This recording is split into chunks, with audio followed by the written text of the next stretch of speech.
She was dragged toward the riverbank until the cowboy rode down and shot the rope from their hands. This is the story of Lydia Carter, a woman who survived the unthinkable and found redemption in the arms of a man who refused to let evil win. It's a tale of bullets and broken hearts, of second chances carved from the Montana wilderness. Stay with me until the very end and drop a comment telling me what city you're watching from. I want to see how far this story travels across the world.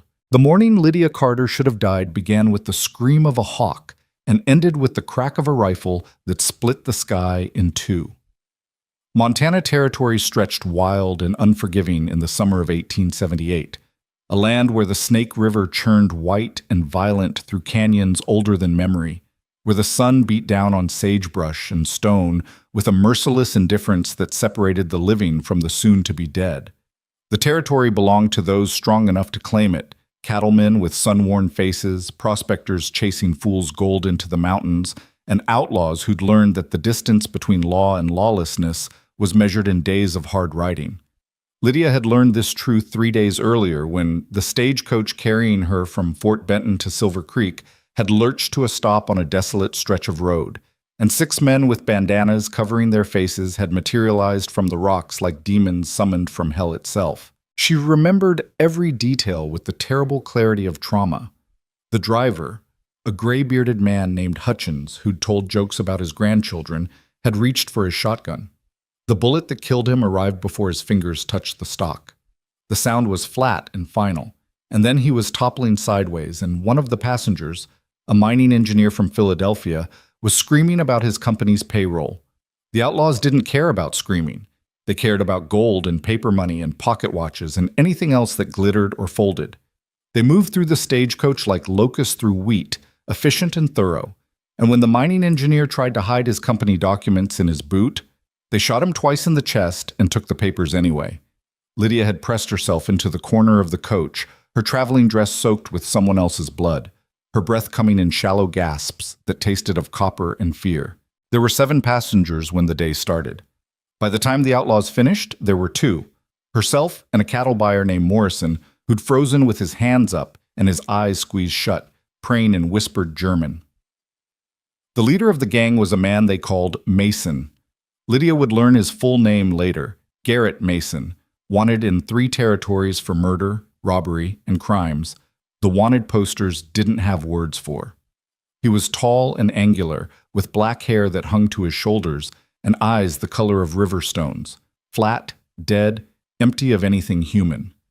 He'd looked at Lydia the way a man looks at livestock at auction, calculating value and utility, and then he'd smiled, and that smile contained more threat than any gun. "Well now," he'd said, his voice smooth as whiskey. "What do we have here?" She'd tried to speak, tried to plead, but her throat had closed like a fist and no sound emerged. Mason had laughed at that, a low chuckle that made the other men grin behind their bandanas. He'd reached into the coach and pulled her out by her wrist, his grip iron strong.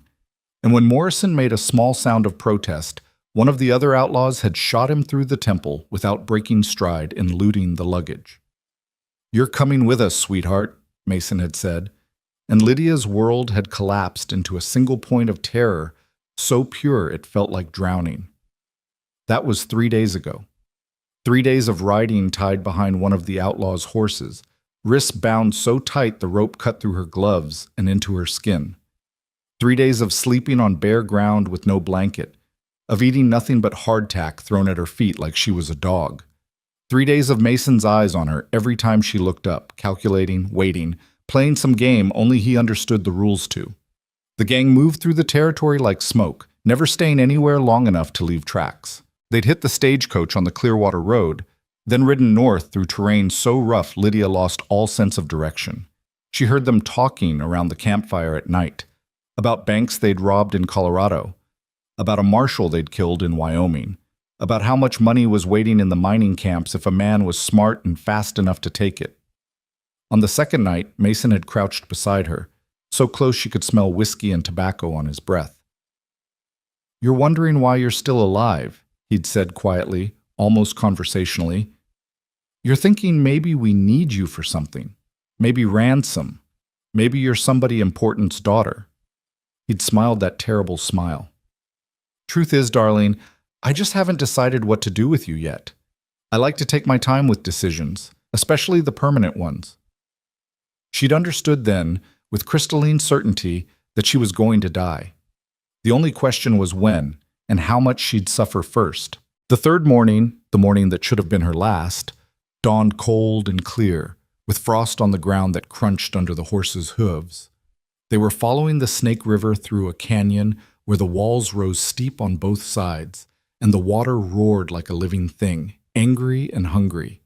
The trail was narrow, barely wide enough for 2 horses abreast, and the drop to the river was 40 feet of empty air ending in white water that would smash a body to pieces against the rocks. Mason had reined in his horse at a wide spot where a sandbank jutted into the river. The water here was marginally calmer, flowing around a bend where cottonwoods grew thick on the far side. He dismounted and stood looking at the river for a long moment, then turned to Lydia with that calculating expression she'd learned to dread. "End of the line, sweetheart," he'd said. The words hit her like a physical blow. She'd known it was coming, had felt it approaching like a storm on the horizon, but the reality of it, the absolute finality, made her legs nearly buckle. "Please," she'd whispered, finding her voice at last. "Please, I haven't done anything. I won't tell anyone. I'll disappear. You'll never see me again." Mason had shaken his head slowly, almost regretfully. "Can't take that chance. You've seen our faces, you know our names. That's a loose end, and I don't leave loose ends." 2 of his men, brothers named Cobb and Pike, faces hard as the territory that spawned them, had grabbed her arms and started dragging her toward the water. She'd fought then, finding some reserve of strength she didn't know she possessed, twisting and kicking and screaming, but they were too strong and she was too weak from days without food or water. "Make it quick," Mason had said, lighting a cigarette. "Drown her and let's move on. We've got a bank in Elk Ridge that's not going to rob itself." The water was shockingly cold when they pulled her into it up to her knees, the current strong enough that she had to fight to keep her footing. Cobb was laughing, a high, unpleasant sound that spoke of too many similar moments in his past. Pike was silent, methodical, pulling rope from his saddle to weight her down. "Any last words?" Cobb asked, grinning with brown teeth. Lydia looked at him, at Mason smoking calmly on the bank, at the other 3 gang members watching with the bored interest of men who'd seen this performance before. She thought about her mother, dead 5 years from fever. She thought about her father, who'd drunk himself to death the following winter. She thought about the teaching position waiting for her in Silver Creek, the little schoolhouse she'd never see, the children she'd never teach to read. "Go to hell," she said, her voice steady despite the trembling in her limbs. Cobb's grin widened. "Ladies first." He pushed her backward. She went under, the cold shocking the breath from her lungs, the current immediately grabbing at her skirts and pulling her toward deeper water. She fought to the surface, gasping, her bound hands making it impossible to swim properly.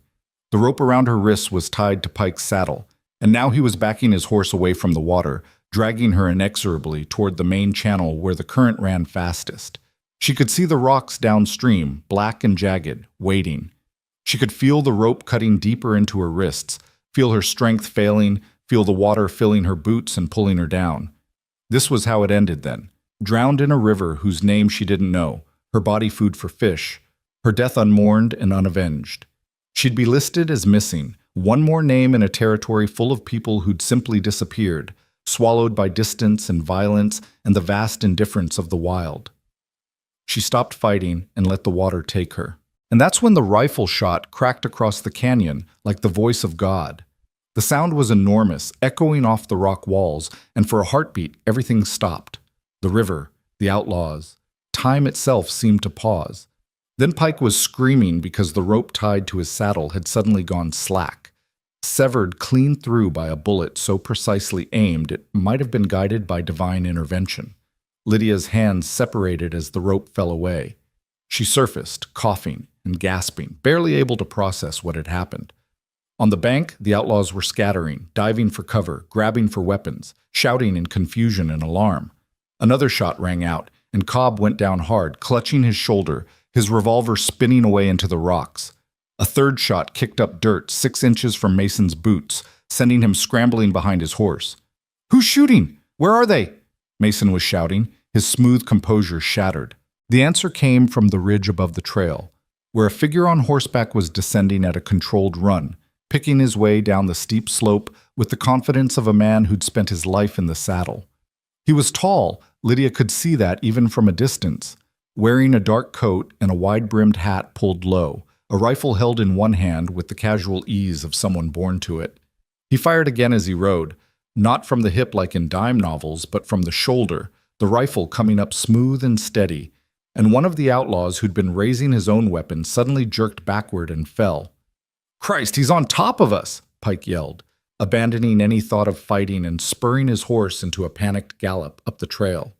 Two other gang members followed, their horses' hooves striking sparks from the rocks as they fled. Mason stood his ground for a moment longer, his revolver out, searching for a target. The rider had reached the trail now, and he was closer than Mason had thought. Close enough that Lydia could see his face beneath the hat brim, weathered and hard-angled, with eyes the pale blue of winter ice. "Drop it," the rider said. His voice was quiet, almost conversational, but it carried the weight of absolute certainty.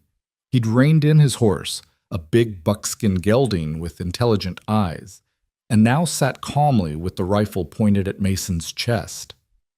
For a moment, Lydia thought Mason would try it anyway. She could see the calculation in his eyes, weighing odds, measuring distances. Then he must have seen something in the rider's expression, some quality of competence or lethality or simple readiness, because he slowly lowered his revolver and let it fall to the ground. "Smart," the rider said.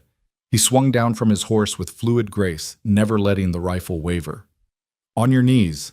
Mason knelt, his jaw tight with rage and humiliation. The rider moved past him without a second glance, his attention now on the river where Lydia was still struggling to keep her head above water, the current pulling at her sodden dress. He handed the rifle to his left hand and drew a Colt revolver with his right, all in one smooth motion, and fired a single shot. The bullet struck the bank 6 inches from Mason's head, showering him with dirt and gravel. "Stay put," the rider said mildly. "I won't ask twice." Then he was striding into the water, seemingly unconcerned about the cold or the current, moving with purposeful speed toward Lydia. She tried to call out, to warn him about the depth and the undertow, but her voice was gone, lost to exhaustion and terror and the water she'd swallowed. He reached her just as her strength finally failed completely. His hands caught her under the arms, strong hands, calloused and sure, and then he was lifting her bodily from the river like she weighed nothing at all. She collapsed against his chest, coughing and shaking, and he half carried, half dragged her back to the bank and set her down gently on the sand. "Easy now," he said quietly, his voice close to her ear. "You're safe. Just breathe." Safe. The word sounded like a foreign language, something from another lifetime. She looked up at him through vision blurred by river water and tears, trying to focus on his face.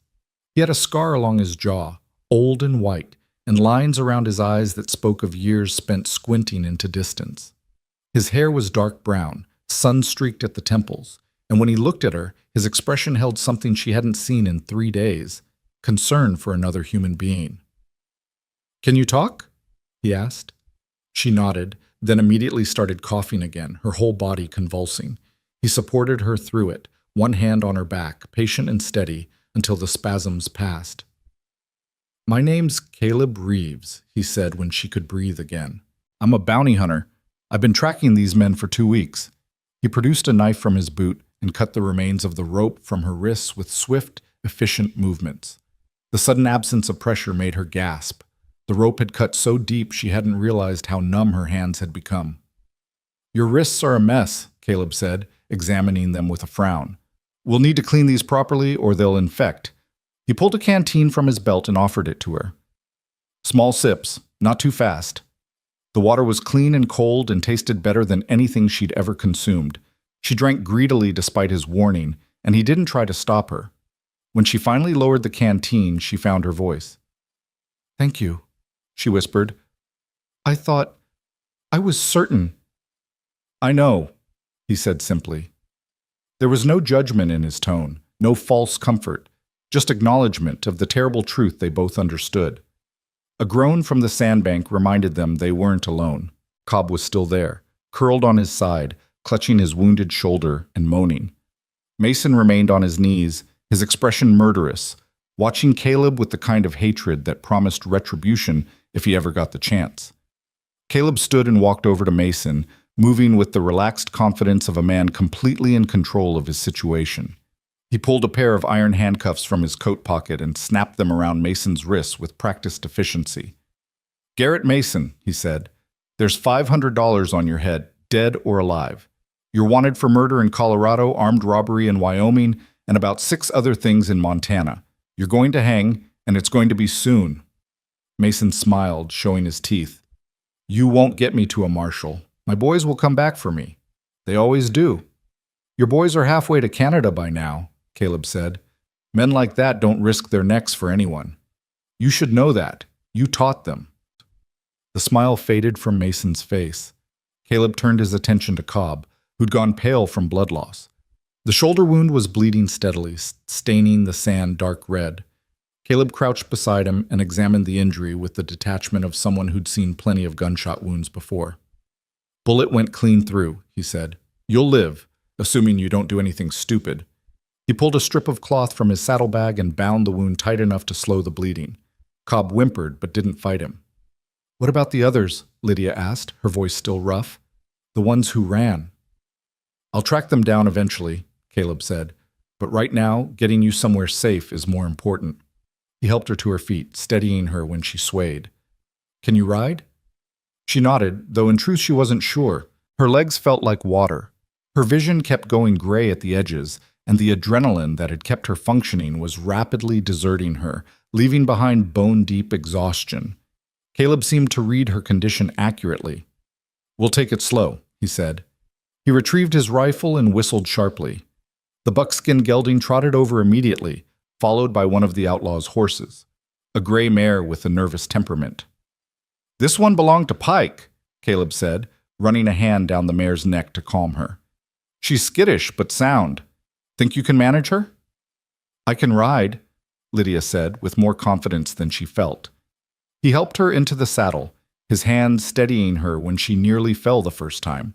The world tilted sickeningly, and for a moment she thought she might pass out, but she locked her knees against the stirrups and forced herself to stay conscious through sheer will. Caleb mounted his own horse and looked at his 2 prisoners. Mason was glaring at him with undiluted venom. Cobb had curled into a ball and seemed to have passed out from pain or shock or both. "Problem," Caleb said quietly, more to himself than to anyone else. "Can't take them both and keep you safe. And I can't leave them here. They'll be gone or dead by morning." He thought for a moment, his expression distant, calculating odds and risks. Then he pulled a length of rope from his saddle and began tying Mason to a cottonwood tree, binding him so thoroughly there was no possibility of escape. "You can't leave me here," Mason shouted, real fear entering his voice for the first time. "Those mountains have wolves, bears. I'll be eaten alive." "Should have thought of that before you decided to drown an innocent woman," Caleb said without sympathy. He tied the last knot and tested it, then moved to Cobb and dragged him over to the same tree, propping him up against the trunk and securing him alongside Mason. "Listen carefully," Caleb said, his voice flat and hard. "I'm going to ride this young lady somewhere safe, get her cleaned up and fed, and then I'm going to ride to Elk Ridge and send the marshal back here to collect you. That's about 18 hours if I push hard. If you're lucky, the marshal will arrive before anything else does. If you're not lucky," he shrugged. "Well, I guess that's between you and your maker." "You bastard," Mason hissed. "This is murder." "No," Caleb said. "Murder is what you did to those people on the stagecoach. This is called consequences." He turned away from them and swung back onto his horse. "Come on, miss. We're burning daylight." Lydia followed him up the trail, away from the river and the 2 men tied to the tree and the nightmare of the past 3 days. She looked back once and saw Mason straining against the ropes, his face contorted with rage and fear, and felt absolutely nothing, no pity, no satisfaction, just a vast emptiness where her emotions should have been. They rode in silence for the first hour, following a game trail that wound through dense stands of pine and aspen. The sun climbed higher, warming the air. But Lydia couldn't stop shivering. She'd lost her coat somewhere in the river, and her dress was still soaked, clinging to her skin like a second, colder layer. Caleb noticed. He reined in and shrugged out of his own coat, a heavy oilcloth duster that smelled of leather and gunpowder, and handed it to her without a word. She took it gratefully and wrapped it around herself, and the warmth was like a physical blessing. "Thank you," she said again. It seemed like the only words she knew anymore. "You keep saying that," Caleb said, but there was no reproach in his tone. He urged his horse forward again, and she followed. The second hour passed in a blur of exhaustion and residual fear. Every sound made her jump. The snap of a branch, the cry of a bird, the rustle of wind through leaves. She kept expecting Mason and his men to come riding out of the trees, guns blazing, unstoppable. The rational part of her mind knew they were tied up and helpless, but trauma doesn't answer to reason. Caleb must have sensed her state because he started talking, his voice low and steady, filling the silence with something other than her racing thoughts. "I've been tracking the Mason gang for 16 days, he said. "Started down in Billings after they robbed a bank and killed the clerk. Young kid, maybe 19, shot him just for being in the way. That's when the bounty went up to $500. The bank added another $200 on top of the territorial reward." $700, Lydia said numbly. It was more money than she'd see in 3 years of teaching. "Good money," Caleb agreed. "But that's not really why I'm doing this. Mason killed a friend of mine 2 years ago, a man named Joshua Brennan. We worked together hunting buffalo up in Wyoming. Josh was a good man, had a wife and 2 daughters. Mason shot him over a poker game, claimed Josh was cheating." He paused. "Josh couldn't cheat if his life depended on it. He was just winning honest, and Mason didn't like it." "I'm sorry," Lydia said. "Me too." Caleb was quiet for a moment, then continued. "I went to Josh's funeral, saw his wife and those little girls crying like their world had ended, which it had. Made a promise to Josh's grave that I'd bring Mason to justice. Took me 2 years to pick up his trail. I've come too close to let him slip away now." "Do you always keep your promises?" Lydia asked. He glanced back at her, and something in his ice-blue eyes made her breath catch. "Always," he said. By the 3rd hour, the trail had widened into something resembling a proper road. They passed a burned-out homestead, the chimney standing like a tombstone among charred timbers, and Caleb's expression darkened. "Raiders," he said shortly. "This territory's full of them. Men who came west looking for gold or land and found out the reality was harder than the dream. Some of them turned mean." He gestured at the ruins. "Family named Henderson lived here. Good people. They left last year, moved back east. Couldn't take it anymore." The sun was past its zenith when they finally stopped beside a creek that ran clear and cold over smooth stones. Caleb dismounted and helped Lydia down, catching her when her legs buckled beneath her. "Easy," he said. "Let's get you sitting down." He guided her to a fallen log and made her drink more water from his canteen. Then he knelt beside the creek and wet a clean cloth, which he used to gently clean the rope burns on her wrists. The water stung fiercely, and she had to bite her lip to keep from crying out. "Sorry," Caleb said, his touch as gentle as he could make it. "These need proper care or they'll suppurate. Have you got any other injuries?" She shook her head, then reconsidered. "Bruises. They hit me a few times. Nothing serious." His jaw tightened, but he didn't comment. He finished cleaning her wrists and bound them with strips of cloth torn from what appeared to be a spare shirt from his saddlebag. The bindings were neat and professional, and when he was done, the throbbing pain had lessened slightly. "You've done this before," Lydia observed. "Been hurt before," Caleb corrected. "When you spend enough time getting shot at, you learn basic doctoring." He sat back on his heels and studied her face. "What's your name? I realized I've been calling you Miss because I never asked." "Lydia Carter," she said. "I was traveling to Silver Creek. There's a teaching position waiting for me there. Was waiting.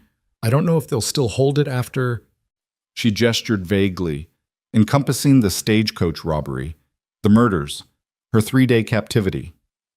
"They'll wait," Caleb said firmly. "Once word gets out what happened, and it will, they'll understand. Whole territory will be talking about it. Mason's gang has been terrorizing this region for months. You're not the first person they've hurt." "But I'm the first one to survive," Lydia said quietly. The words hung in the air between them, heavy with implication. Caleb didn't deny it. "Yes," he said finally. "You are." And that makes you incredibly brave or incredibly lucky, and I suspect it's a measure of both. I don't feel brave, Lydia said. Her voice cracked slightly. I feel like I'm going to shatter into 1,000 pieces and never be put back together again. Caleb was silent for a long moment. Then he said, 3 years ago, I got bushwhacked by claim jumpers up near Helena. They shot me twice, once in the chest and once in the leg, and left me for dead in a ravine. I laid there for a day and a half, bleeding, thinking I was finished. A trapper found me purely by accident. His dog smelled the blood and came investigating. He touched the scar on his jaw. Took me 4 months to recover. Another month before I could walk without a cane.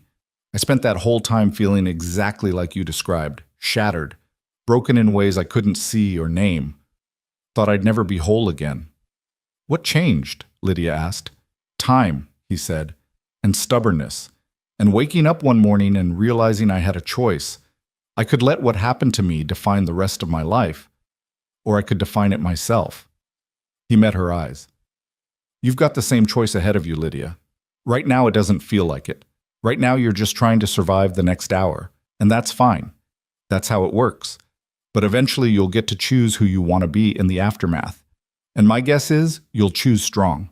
Something in his words cracked the shell of numbness she'd been hiding inside. She felt tears welling up, and then she was crying, really crying, for the first time since the stagecoach robbery. All the fear and grief and rage she'd been holding back came pouring out in great, racking sobs that shook her entire body. Caleb didn't try to stop her or comfort her with empty words. He simply moved to sit beside her on the log, close enough that she could feel his solid presence, and let her cry until she had nothing left. When the storm finally passed, she felt hollowed out but somehow cleaner, like a wound that had been lanced and drained. I'm sorry, she said, wiping her eyes with the back of her hand. Don't be, Caleb said. You're entitled to cry after what you've been through. Hell, I'd be worried if you didn't. They sat by the creek for a while longer, listening to the water and the wind in the pines. The sun was declining now, shadows lengthening across the ground. Caleb finally stood and stretched, his joints popping. We need to keep moving, he said. There's a settlement about 2 hours north of here, a place called Prospect. They've got a doctor and a telegraph office. We'll get you looked at properly, and I'll wire ahead to the marshal in Elk Ridge about Mason and his friend. What about Silver Creek? Lydia asked. That's where I was supposed to be going. Silver Creek's 3 days' ride east, Caleb said. You're in no condition for that kind of journey yet. Let's get you to Prospect first, make sure you're healing proper, and then we'll figure out the next step. She wanted to argue, to insist she was fine, but the truth was she could barely stand without swaying. The idea of 3 more days in the saddle felt impossible. All right, she said, Prospect it is. They mounted up again and continued north, following the road as it climbed into higher country. The landscape changed around them. Fewer pines, more open meadows where the grass grew tall and golden in the afternoon light. They passed a herd of elk grazing near a spring, the animals lifting their heads to watch the riders pass with wary eyes. This territory used to be nothing but buffalo, Caleb said, breaking the companionable silence. When I first came out here 10 years ago, you could ride for days and see nothing but herds stretching to the horizon.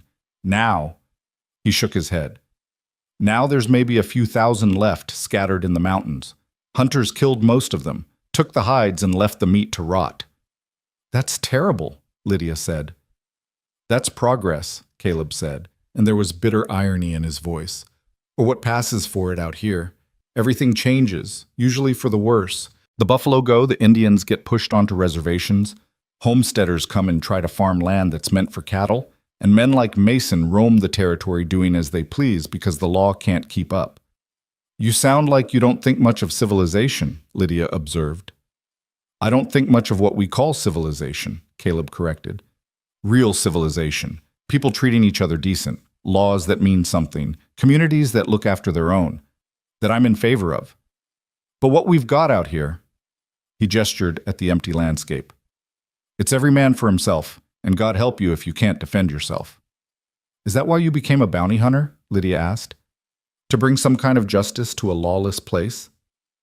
Caleb was quiet for so long she thought he wasn't going to answer. Then he said, I became a bounty hunter because I needed money, and I was good with a rifle.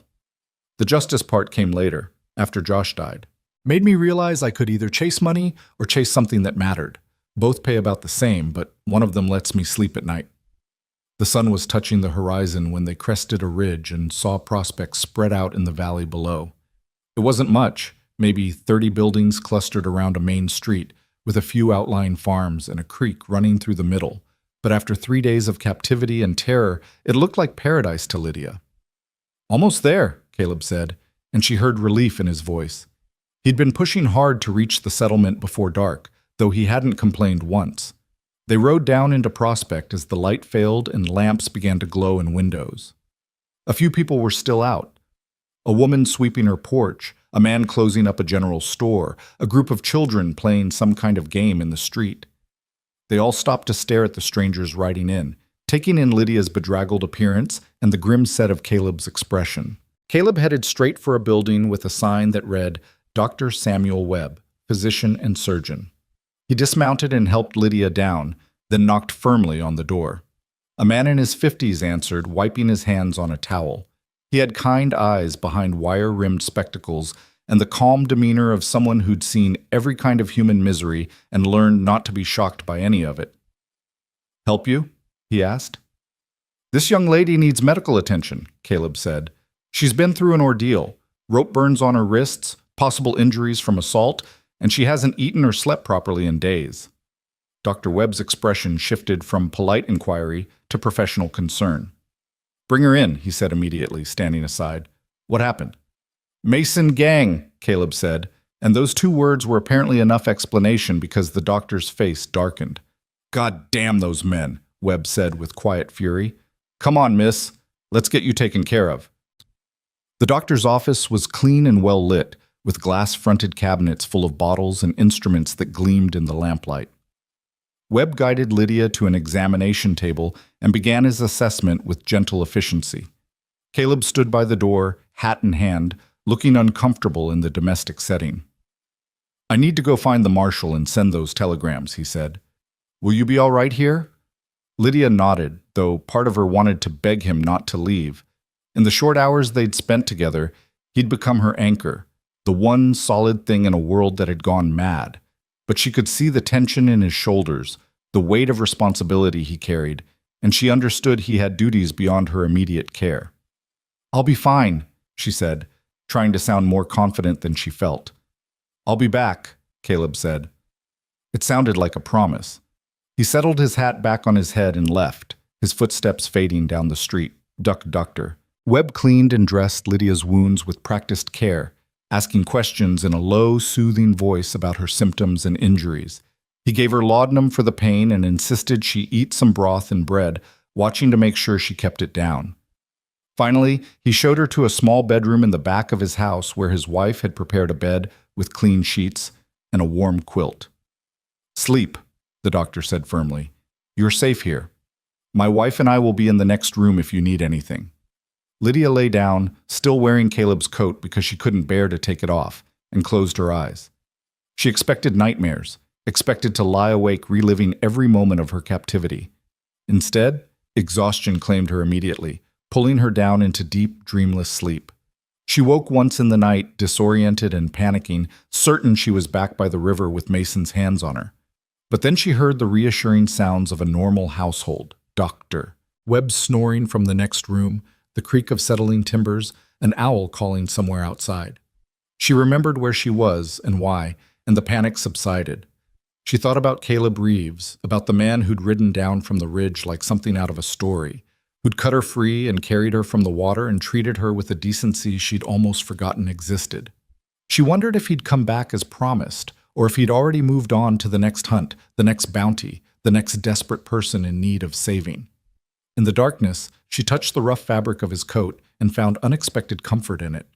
Tomorrow she'd face whatever came next, the questions, the aftermath, the long journey back to something resembling a normal life.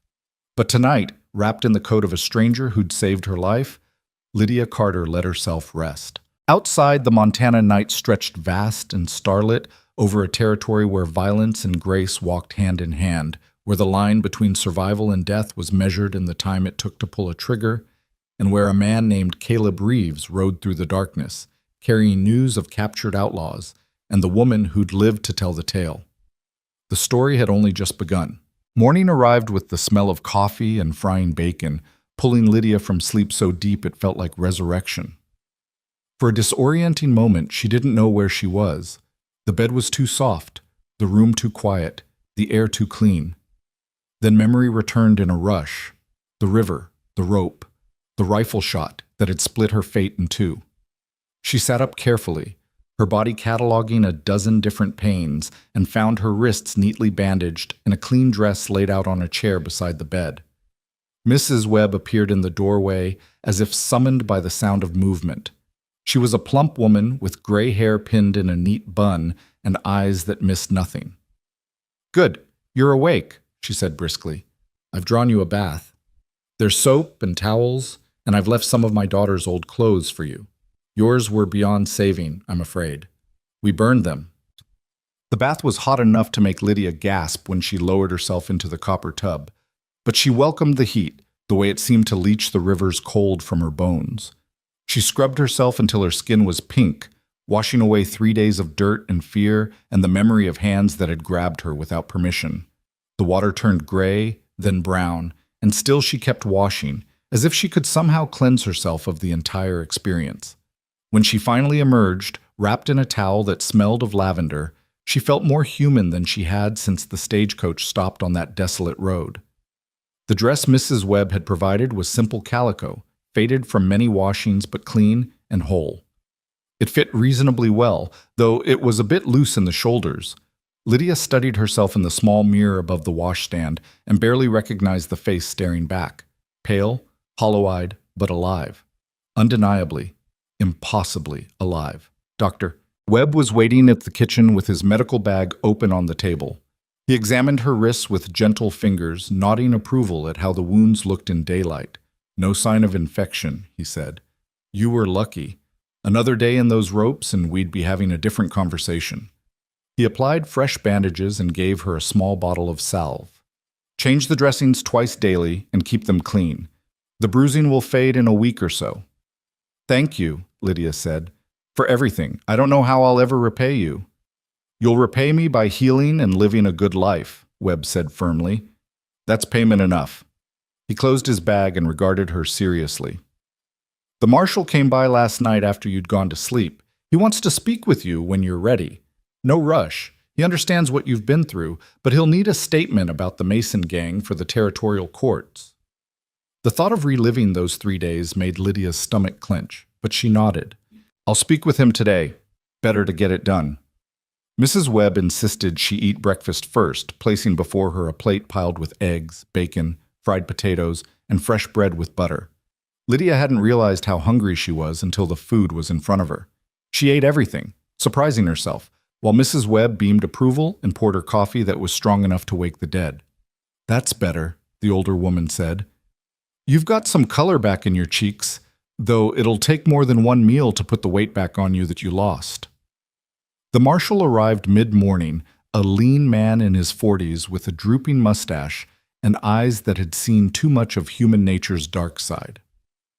His name was Thomas Bridger, and he removed his hat respectfully when Mrs. Webb showed him into the parlor where Lydia waited. "Miss Carter," he said, taking the chair opposite her. "I'm sorry to intrude so soon after your ordeal, but time is of the essence in these matters. Mr. Reeves has already provided his account, but I need to hear your version of events for the official record." Lydia took a breath and began talking. She told him about the stagecoach robbery, the murders she'd witnessed, the 3 days of captivity. Her voice remained steady through most of it, faltering only when she described the moment they'd dragged her into the river. Marshal Bridger listened without interruption, occasionally making notes in a small leather book. When she finished, he was quiet for a moment, then said, "You're a remarkably composed young woman, Miss Carter. Many people who've been through what you experienced would be in no condition to speak coherently, let alone provide such detailed testimony." "I don't feel composed," Lydia said quietly. "I feel like I'm holding myself together with wire and willpower, and any moment the wire might snap." "Then you're doing a fine job of it," Bridger said. "Your testimony will help ensure Mason hangs, along with whatever other members of his gang we manage to capture." Reeves rode out at first light with a deputy to collect the two he left tied up by the river. Should be back by nightfall. Something in Lydia's chest loosened slightly at the confirmation that Caleb was coming back. She'd been trying not to think about it, trying not to care one way or another, but apparently she'd failed at both. The marshal stood and replaced his hat. You'll likely be called to testify at the trial, but that won't be for a few weeks yet. In the meantime, I'd strongly suggest you stay somewhere safe. Mason's gang is down to 3 men, but they're still dangerous, and they might come looking for revenge. After he left, Lydia sat in the parlor feeling oddly hollow. The telling had drained something from her, left her exhausted despite having slept 12 hours. Mrs. Webb found her there an hour later, staring at nothing, and insisted she lie down again. You've had a shock to your system, the older woman said firmly. It takes time to recover from something like that. Don't push yourself. But Lydia couldn't sleep. She lay on the bed staring at the ceiling, her mind racing through everything that had happened and everything that still lay ahead. The teaching position in Silver Creek seemed like a dream from another lifetime, something that had happened to a different person. She wondered if she could even do it anymore, stand in front of a classroom full of children and teach them reading and arithmetic as if the world were a safe, predictable place. She rose finally and went to the window, looking out at Prospect's quiet main street. A few people moved about their business. A woman carrying a basket, a man leading a mule, children chasing a dog. Normal life, continuing as it always had, indifferent to her trauma. The thought should have been comforting, but instead felt alienating, as if she'd been marked by her experience in ways that separated her permanently from the ordinary world. The afternoon dragged. Mrs. Webb tried to engage her in conversation, in sewing, and helping prepare dinner, but Lydia found she couldn't focus on anything. Her attention kept drifting to the street, watching for a rider on a buckskin horse. Caleb returned as the sun touched the horizon, riding in with a deputy and 2 horses carrying bodies wrapped in canvas. Word spread quickly through the settlement, and by the time they reached the marshal's office, a small crowd had gathered. Lydia watched from the Webb's porch, her heart beating faster than it should. Caleb looked tired, dust-covered, but unhurt. He swung down from his horse and spoke briefly with Marshal Bridger, gesturing toward the wrapped bodies. Even from a distance, his movements carried that same controlled competence she'd noticed before, everything economical and purposeful. He glanced up the street as if feeling her gaze and their eyes met. Even across the distance, she felt the connection like a physical thing. He said something to the marshal, then started walking toward the doctor's house with long, ground-eating strides. "Miss Carter," he said, stopping at the base of the porch steps and touching the brim of his hat. "You're looking considerably better than yesterday." "Thanks to you," Lydia said. Were they still?" "Both dead," Caleb said flatly. "Wolves got to them during the night. Can't say I'm sorry about it. Saved the territory the cost of a trial and a hanging." He climbed the steps and stood beside her, close enough that she could smell horse and leather and the dust of hard riding. "How are you really doing?"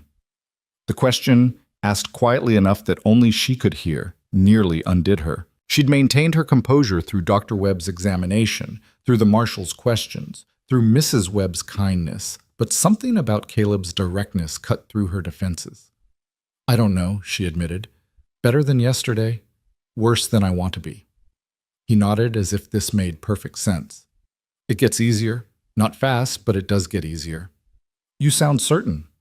"I am certain. I've been where you are. Different circumstances, same aftermath."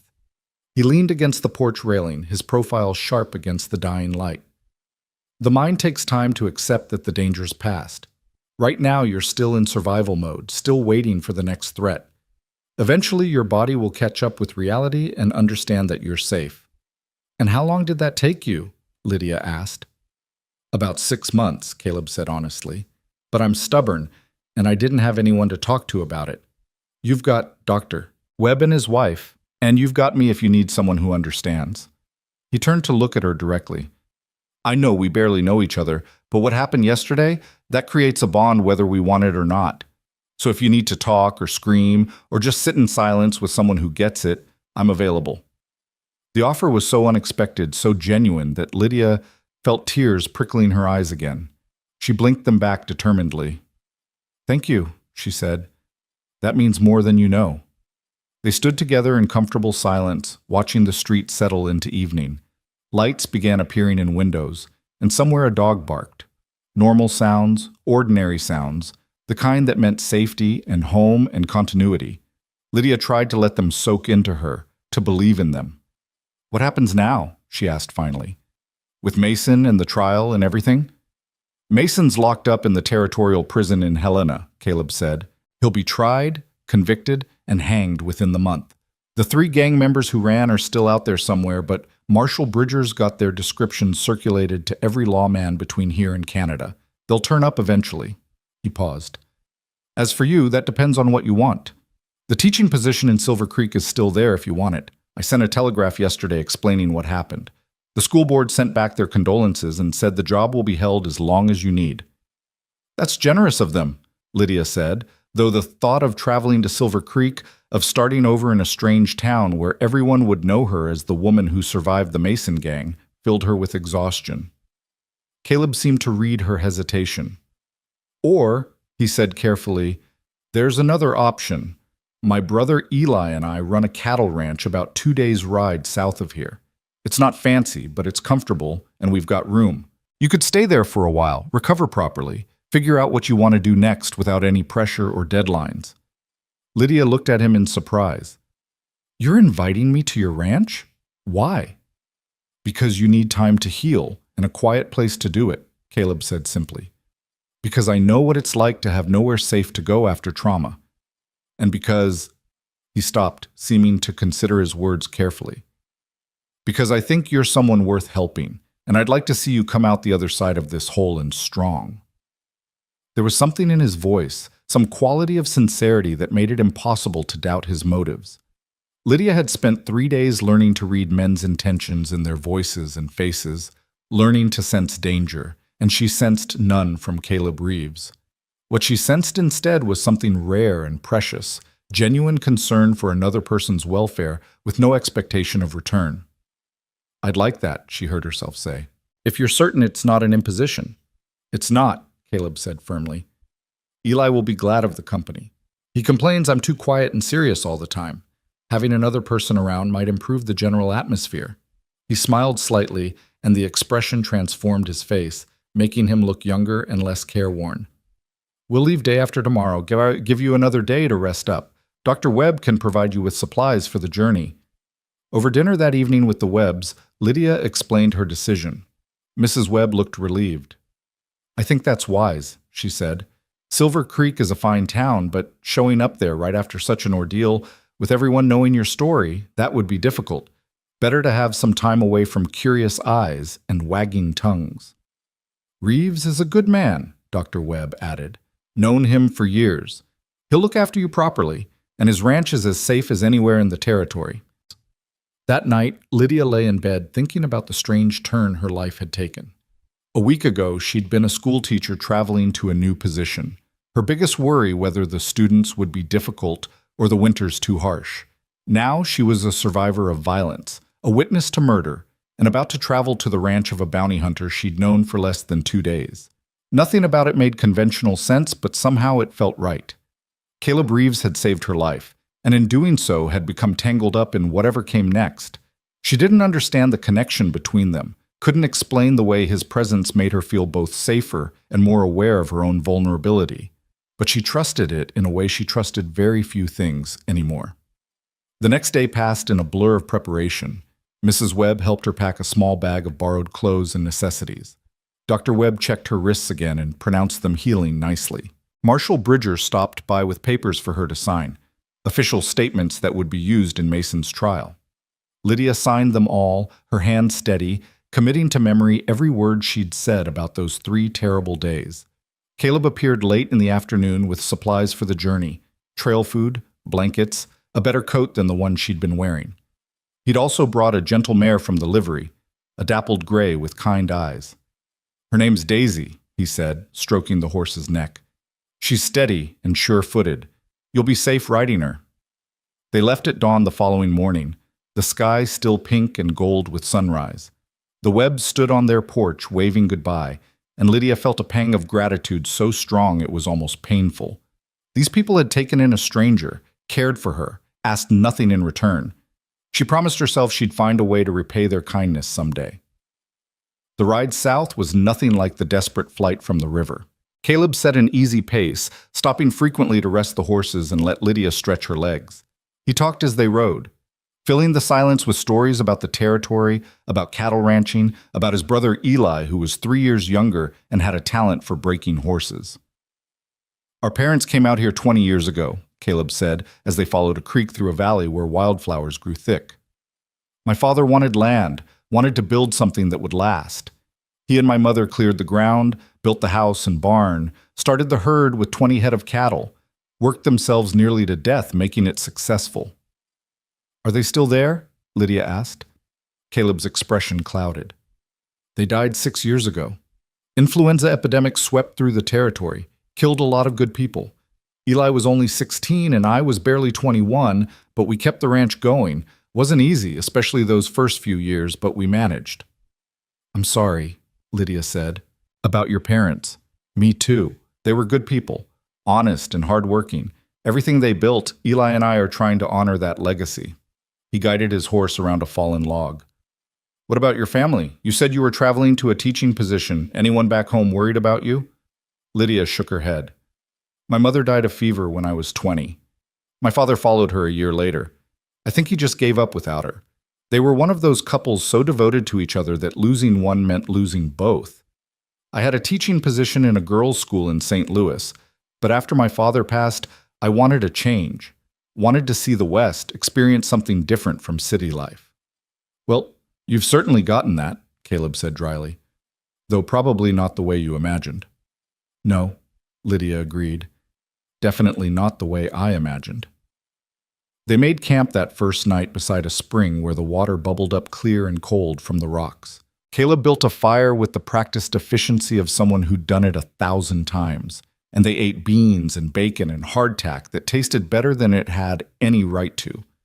Sitting by the fire as darkness fell, Lydia found herself watching Caleb move through the campsite routines, checking the horses, arranging the bedrolls, cleaning the cooking gear. Everything he did was methodical, purposeful, wasted motion eliminated. It was the behavior of someone who'd lived hard and learned to survive by attention to detail. "Can I ask you something?" she said as he settled across the fire from her. "Sure." "Why bounty hunting? You said you needed money for cattle, but there are other ways to earn a living, safer ways." Caleb poked at the fire with a stick, sending sparks spiraling into the night. "Because I'm good at it," he said finally, "and because someone has to do it. You've seen what men like Mason do when there's no one to stop them. The territorial marshals do what they can, but they're spread thin, covering hundreds of miles with maybe a dozen men. Bounty hunters fill the gaps. We go places the law can't reach, track men the law can't find, and bring them in for justice." "It sounds dangerous," Lydia said. "It is dangerous. I've been shot 3 times, stabbed twice, and had more close calls than I can count. But it's also necessary." He looked at her across the flames. "When I found you being dragged toward that river, you know what I thought? I thought about Josh's daughters, about all the other people Mason had hurt, and I thought that if I'd been faster, if I'd tracked him down sooner, maybe you wouldn't have had to go through those 3 days. That's what drives me. The idea that every outlaw I bring in is one less threat to innocent people."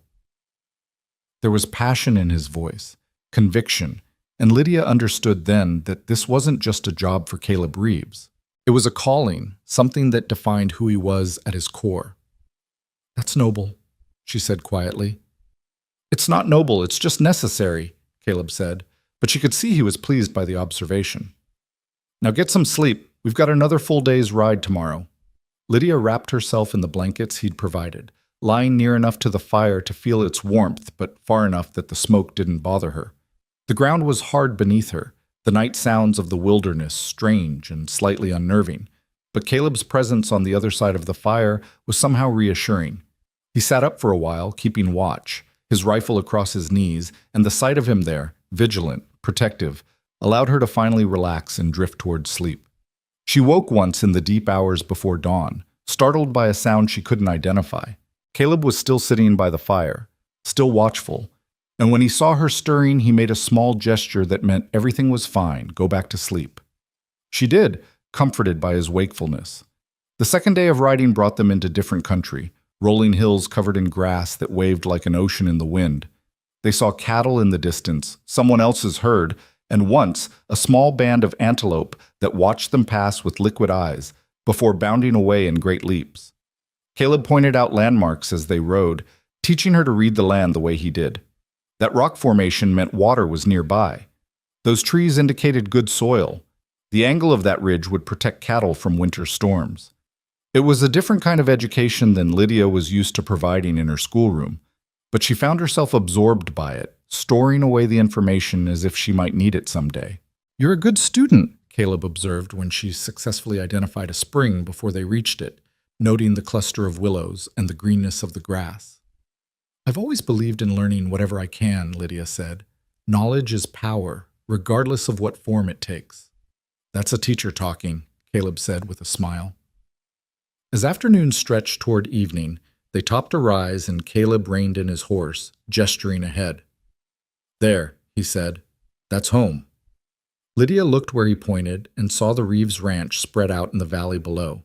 A white-painted house with a wide porch, a large barn painted red with white trim, several corrals, and beyond them open rangeland where cattle grazed.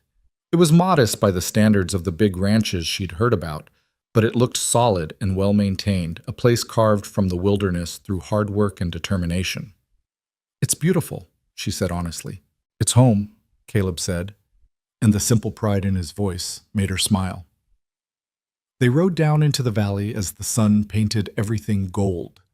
A figure emerged from the barn, a young man with Caleb's build but lighter hair and a more open, friendly expression. He waved when he saw them approaching. "That's Eli," Caleb said. "Fair warning, he talks more than I do and asks a lot of questions." Eli met them in the yard, his curiosity obvious but tempered by good manners. He helped Lydia down from her horse with a gentleness that reminded her of his brother, then extended his hand. "Eli Reeves, ma'am. Caleb sent a telegraph saying he was bringing a guest. You're very welcome here." "Lydia Carter," she said, shaking his hand. "Thank you for allowing me to impose on your hospitality." "No imposition at all," Eli said cheerfully. "House has been too quiet with just the two of us. It'll be nice to have someone else around, especially someone who might civilize my brother a bit." "I heard that," Caleb said mildly, unsaddling the horses. "You were meant to," Eli shot back with a grin. He turned to Lydia. "Come on, I'll show you where you'll be staying. We've got a spare room that was our parents'. It's the nicest room in the house." The house was comfortable inside, clearly the home of two men who valued function over decoration, but still maintained basic standards of cleanliness. Eli showed her to a bedroom that was indeed the nicest in the house, larger than the others, with a real bed frame and mattress, a dresser, and windows that looked out over the valley. "Caleb and I can bring your things in," Eli said. "Bathroom's down the hall. We've got an actual indoor pump, installed it last year. One of our few luxuries." Left alone, Lydia sat on the bed and felt something in her chest loosen for the first time since the stagecoach robbery. This place felt safe in a way Prospect hadn't, despite the Webbs' kindness. Maybe it was the isolation, the distance from other people and their questions. Maybe it was the simple fact of being somewhere that existed outside her trauma, a place with no connection to Mason or rivers or ropes. Or maybe, she admitted to herself, it was Caleb Reeves and the quiet strength he radiated, the sense that here, under his watch, nothing bad would be allowed to happen. Dinner that evening was a simple affair. Eli had made a beef stew that was surprisingly good, and they ate at a rough wooden table while Caleb filled his brother in on everything that had happened. Eli listened with growing horror, his young face darkening as the story unfolded. "Christ, Caleb," he said when it was finished. "And Mason's really behind bars." "For now," Caleb said. "He'll hang within the month." "Good," Eli said savagely. "Bastard deserves it." He looked at Lydia apologetically. "Pardon my language, ma'am." "Under the circumstances, I think strong language is warranted," Lydia said. After dinner, Eli excused himself to check on the horses one last time, leaving Caleb and Lydia alone in the house. Caleb poured coffee, and they sat on the porch watching stars emerge in the darkening sky. I meant what I said before, Caleb said after a while. You can stay here as long as you need. No time limit, no expectations. When you're ready to move on to Silver Creek or wherever else you want to go, we'll help you get there. But until then, this is a safe place to heal. Thank you, Lydia said, the words feeling inadequate for the magnitude of what he was offering. I don't understand why you're being so kind to me. You don't even know me. Caleb was quiet for a long moment, his coffee cup cradled in his hands. Maybe I don't know your history or your favorite color or what books you like to read, he said finally. But I know what it looks like when someone's hanging on by a thread. I know what it costs to survive something that should have killed you. And I know that healing happens better when you're not alone. He turned to look at her, his pale eyes serious in the starlight. Besides, I do know some things about you. I know you're brave. You didn't break during those 3 days, didn't give up even when they dragged you into that river. I know you're strong.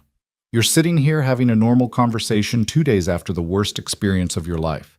And I know you're worth saving, because everyone is, but especially people who've done nothing to deserve the violence that found them. Something in his words reached past all of Lydia's defenses and touched the raw, wounded core of her. She felt tears threatening again and blinked them back, but Caleb saw anyway. It's all right to cry, he said gently. You don't have to be strong every minute of every day. I feel like if I start, I won't stop, Lydia admitted. Then cry until you're empty, Caleb said. And when you're done, tomorrow will still be here, and so will we. The simple acceptance in his voice, the complete absence of judgment or pity, finally broke through the last of her composure. Lydia cried then, and Caleb sat beside her in the darkness, close enough that she could feel his solid presence, far enough to give her space, and let her grieve for everything she'd lost and everything she'd survived. When the storm passed, she felt hollowed out but somehow cleaner, as if tears had washed away some poison she'd been carrying. She wiped her eyes and found Caleb watching her with an expression she couldn't quite read. Better? He asked. Different, she said. Maybe that's the same thing. Maybe it is, Caleb agreed. He stood and offered her his hand. Come on, tomorrow's another day and it starts early on a ranch. You should get some sleep. Lydia took his hand and let him pull her to her feet. His grip was warm and calloused and steady, and she held on a moment longer than strictly necessary before releasing it. Good night, Caleb, she said. Good night, Lydia. She went to her room and lay in the darkness, listening to the sounds of the ranch settling for the night. Horses shifting in the barn, the wind in the cottonwoods, the distant call of a coyote. Her wrists still ached beneath their bandages, her body still carried bruises from the outlaw's rough handling, but for the first time since this nightmare began, she felt something other than fear and desperation. She felt the possibility of healing, the chance of moving forward, the hope that maybe, somehow, she could build something new from the wreckage of what had been destroyed.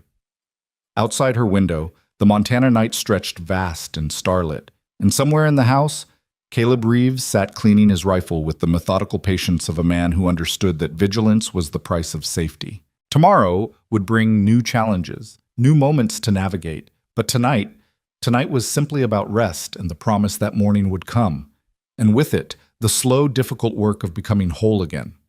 The river had tried to take her, but she had survived, and survival, she was beginning to understand, was just the beginning of the story, not the end.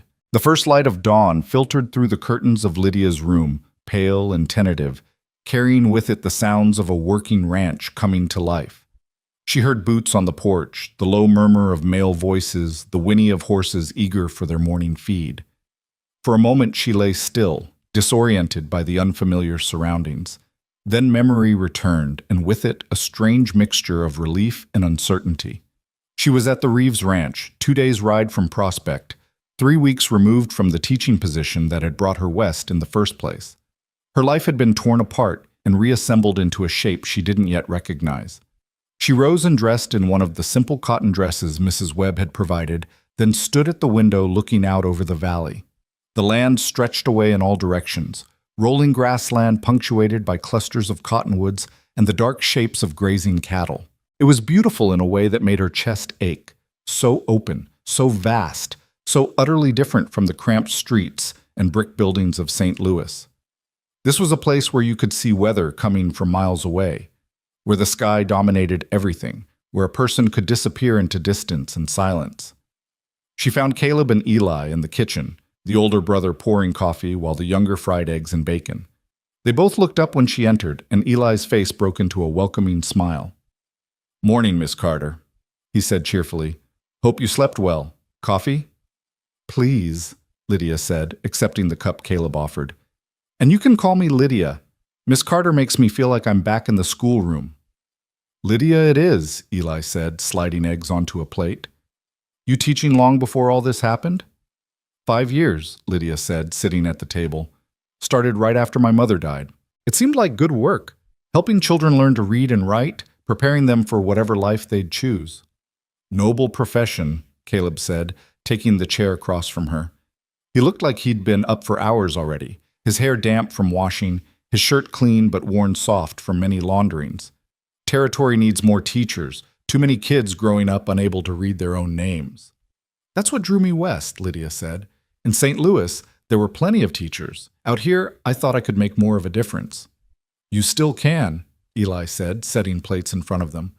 "Silver Creek's not going anywhere. When you're ready, that job will still be there." They ate in companionable silence for a few minutes. Then Caleb said, "Eli and I need to ride out this morning to check fence lines and move some cattle to better grazing. We'll be gone most of the day. You're welcome to come along if you want, or you can stay here and rest. House is yours. There's books in the parlor, and if you want to explore the immediate area, just don't go too far." "I think I'll stay," Lydia said. The idea of spending hours in the saddle made her newly healing body protest. "Maybe do some reading, get my bearings." "Help yourself to anything you need," Caleb said. "We should be back by late afternoon." After they left, the house fell into a silence that was both peaceful and slightly unnerving. Lydia washed the breakfast dishes, moving slowly, letting her mind wander. The simple domestic task was oddly soothing, something normal and predictable after days of chaos and fear. When she finished, she explored the house more thoroughly than she'd been able to the night before. The parlor held a collection of books that surprised her with its breadth, leather-bound volumes of Shakespeare and Dickens alongside practical guides to animal husbandry and territorial history. There were books on astronomy, on geology, on the flora and fauna of the American West. Someone in this house valued learning, valued knowledge for its own sake. She found a slim volume of poetry by Whitman and took it to the porch, settling into a rocking chair that looked out over the valley. The morning was warm, but not yet hot, and a breeze carried the scent of grass and wildflowers. She tried to read, but found her attention drifting, her gaze drawn to the distant mountains, to the hawks circling high above, to the simple fact of being alive and safe when she might so easily have been neither. Her thoughts turned inevitably to Caleb Reeves. In the space of 4 days, he'd become the most important person in her life. The man who'd saved her, sheltered her, offered her a place to heal without asking anything in return. She barely knew him, yet she trusted him in ways she'd never trusted anyone. It was unsettling and comforting in equal measure. She wondered what drove a man to choose the life he'd chosen. Bounty hunting was dangerous, lonely work that required a particular kind of strength, not just physical, but moral. You had to believe in justice strongly enough to risk your life for it, had to be willing to track evil men through hostile territory and face them down with nothing but your skill and nerve. And yet Caleb didn't seem bitter or hardened by it. There was gentleness in him, a capacity for kindness that spoke of a core self that violence hadn't managed to corrupt. Lost in these thoughts, she almost didn't hear the sound of approaching horses until they were quite close. She looked up sharply, her heart suddenly racing, old fear flooding back. But it was just 2 riders she didn't recognize, a middle-aged man with a weathered face and a younger one who might have been his son. They reined in at the edge of the yard, and the older man touched his hat respectfully. "Morning, ma'am," he called. "We're looking for Caleb Reeves. He around?" Lydia stood, conscious of being alone and vulnerable, but trying not to show it. "He rode out this morning. Should be back this afternoon." "Mind if we wait?" the man asked. "We've come a fair distance." Something in Lydia hesitated. These men seemed harmless enough, but after Mason and his gang, she'd learned that appearances could deceive. Still, refusing them would be inhospitable, and this was Caleb's ranch, not hers. She had no right to turn away his potential business. "You can water your horses," she said carefully, "but I'd prefer if you waited outside." The man's expression showed understanding rather than offense. "That's fair, ma'am. We'll make ourselves comfortable in the shade of the barn." They led their horses to the trough and settled themselves on a bench outside the barn door, well away from the house. Lydia watched them from the porch, trying not to be obvious about it, noting how they moved, how they spoke to each other. They seemed relaxed, genuine, but she kept the door within easy reach anyway. The wait stretched longer than she'd anticipated. Noon came and went, and still Caleb and Eli didn't return. The two visitors remained by the barn, patient and unthreatening, occasionally exchanging quiet words. Finally, in the early afternoon, Lydia brought them water and some bread and cheese, her hospitality warring with her caution. "Thank you kindly, ma'am," the older man said, accepting the food. "Name's Tom Barrett. This is my son, Daniel. We run cattle about 20 miles north of here." "Lydia Carter," she said, relaxing slightly. Cattlemen were common enough in this territory, and these two had the look of honest ranchers rather than outlaws. "You're the young lady Caleb pulled out of the Snake River," Barrett said, not making it a question. "Word travels fast in these parts. What those men did to you and the others on that stagecoach, terrible business. Glad Caleb got there when he did." "So am I," Lydia said quietly. "He's a good man, Caleb Reeves," Barrett continued. "Helped us out last year when rustlers hit our herd, tracked them down, recovered most of our cattle. Wouldn't even take the full reward we offered. Said he was just doing what was right." The endorsement eased the last of Lydia's tension. She found herself sitting on the bench with them, asking about their ranch, about the territory, about the challenges of raising cattle in this harsh climate. Barrett was a natural storyteller, and his tales of blizzards and drought and the constant battle against predators painted a picture of a life that was hard but deeply satisfying. "Takes a special kind of person to make it out here," Barrett said. "You've got to be tough, but not hard, if you understand the difference. Got to be willing to work until your hands bleed but still find joy in a sunrise. The land will break you if you let it, but if you can bend without breaking, there's no better life anywhere." "Is that what kept you here?" Lydia asked, "after all the hardships?" "That and stubbornness," Barrett said with a grin. "My wife always said I was too ornery to admit defeat. But yes, mainly it's the land itself. Gets into your blood somehow. I spent 20 years back east before coming out here, and I can't imagine going back. This place," he gestured at the valley, the mountains, the endless sky. "It's real in a way cities never are. You make your living with your own hands, stand or fall on your own merit. There's something honest about that." They were still talking when Caleb and Eli rode in, both men dusty and tired-looking. Caleb's eyes went immediately to Lydia, checking that she was all right, before registering the visitors. "Tom," he said, swinging down from his horse. "Everything okay?" "Everything's fine," Barrett said, standing and shaking Caleb's hand. "Actually came to offer you some work, if you're interested." They moved to the barn to talk business, and Lydia returned to the house with Eli, who was limping slightly. "Horse stepped wrong and threw me," he explained, seeing her concerned look. "Nothing serious, just bruised my hip. Happens." "You should let me look at it," Lydia said. "I learned basic nursing from my mother. She helped care for neighbors who got sick." Eli protested that he was fine, but she insisted, and after examining the bruise, which was spectacular, purple spreading across his entire hip, she made him a cold compress and gave him some of the willow bark tea Dr. Webb had sent along for pain. "You'd make a good ranch wife," Eli said with a grin as she fussed over him. "You've got that practical, no-nonsense way about you." "I'll take that as a compliment," Lydia said dryly. "Now sit still and let the compress work." Caleb found them like that an hour later, Eli stretched on the sofa with the compress on his hip, while Lydia read aloud from one of the books she'd found. He stood in the doorway watching them for a moment, his expression unreadable, before clearing his throat. "Everything all right?" he asked. "Eli had a disagreement with his horse," Lydia said. "The horse won, but he'll be fine. Happens to the best of us," Caleb said. He looked tired, she noticed, the kind of bone-deep weariness that came from long hours of hard physical labor. "Tom Barrett offered me a job tracking some cattle thieves who've been hitting ranches north of here. Good money, and it's the kind of work that needs doing." "When would you leave?" Lydia asked, trying to keep her voice neutral despite the sudden flutter of anxiety in her chest. "Day after tomorrow," Caleb said. "I'll be gone about a week, maybe less if I pick up their trail quickly." He hesitated, then said, "You'll be safe here with Eli. He's good with a rifle, and the nearest neighbor is Tom Barrett, who I trust completely. But if you'd rather I didn't go, I can send word that I'm unavailable." The offer surprised her.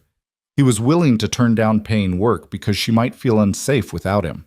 The gesture touched her more than she wanted to admit. "You should go," she said firmly. "I'll be fine. Eli and I will keep each other company, and I'm sure I can find ways to make myself useful around the ranch."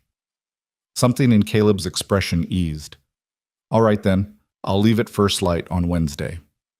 That evening they ate dinner together, the three of them falling into an easy rhythm of conversation that felt almost like family. Eli told stories about growing up on the ranch, about his and Caleb's misadventures as boys. Caleb added occasional dry comments that made both Lydia and Eli laugh. The meal stretched long, no one in a hurry to leave the table, the lamplight warm and golden in the kitchen. Later, after Eli had gone to bed early because of his bruised hip, Caleb and Lydia sat on the porch as had become their habit. The night was clear and cool, stars scattered thick across the sky. "Can I ask you something?" Lydia said after a long silence. "Sure." "The books in your parlor, Shakespeare, Whitman, Dickens. I wouldn't have expected a cattleman and bounty hunter to have such a collection." Caleb smiled slightly. "Those belong to my mother. She was a schoolteacher back in Ohio before she married my father. She believed education was as important as food or shelter, maybe more so. She made sure Eli and I could read and write and do figures before we ever set foot in a schoolhouse. Some of my earliest memories are of her reading to us by the fire, teaching us about places we'd never seen, ideas we'd never have encountered otherwise." "She sounds remarkable," Lydia said. "She was," Caleb agreed.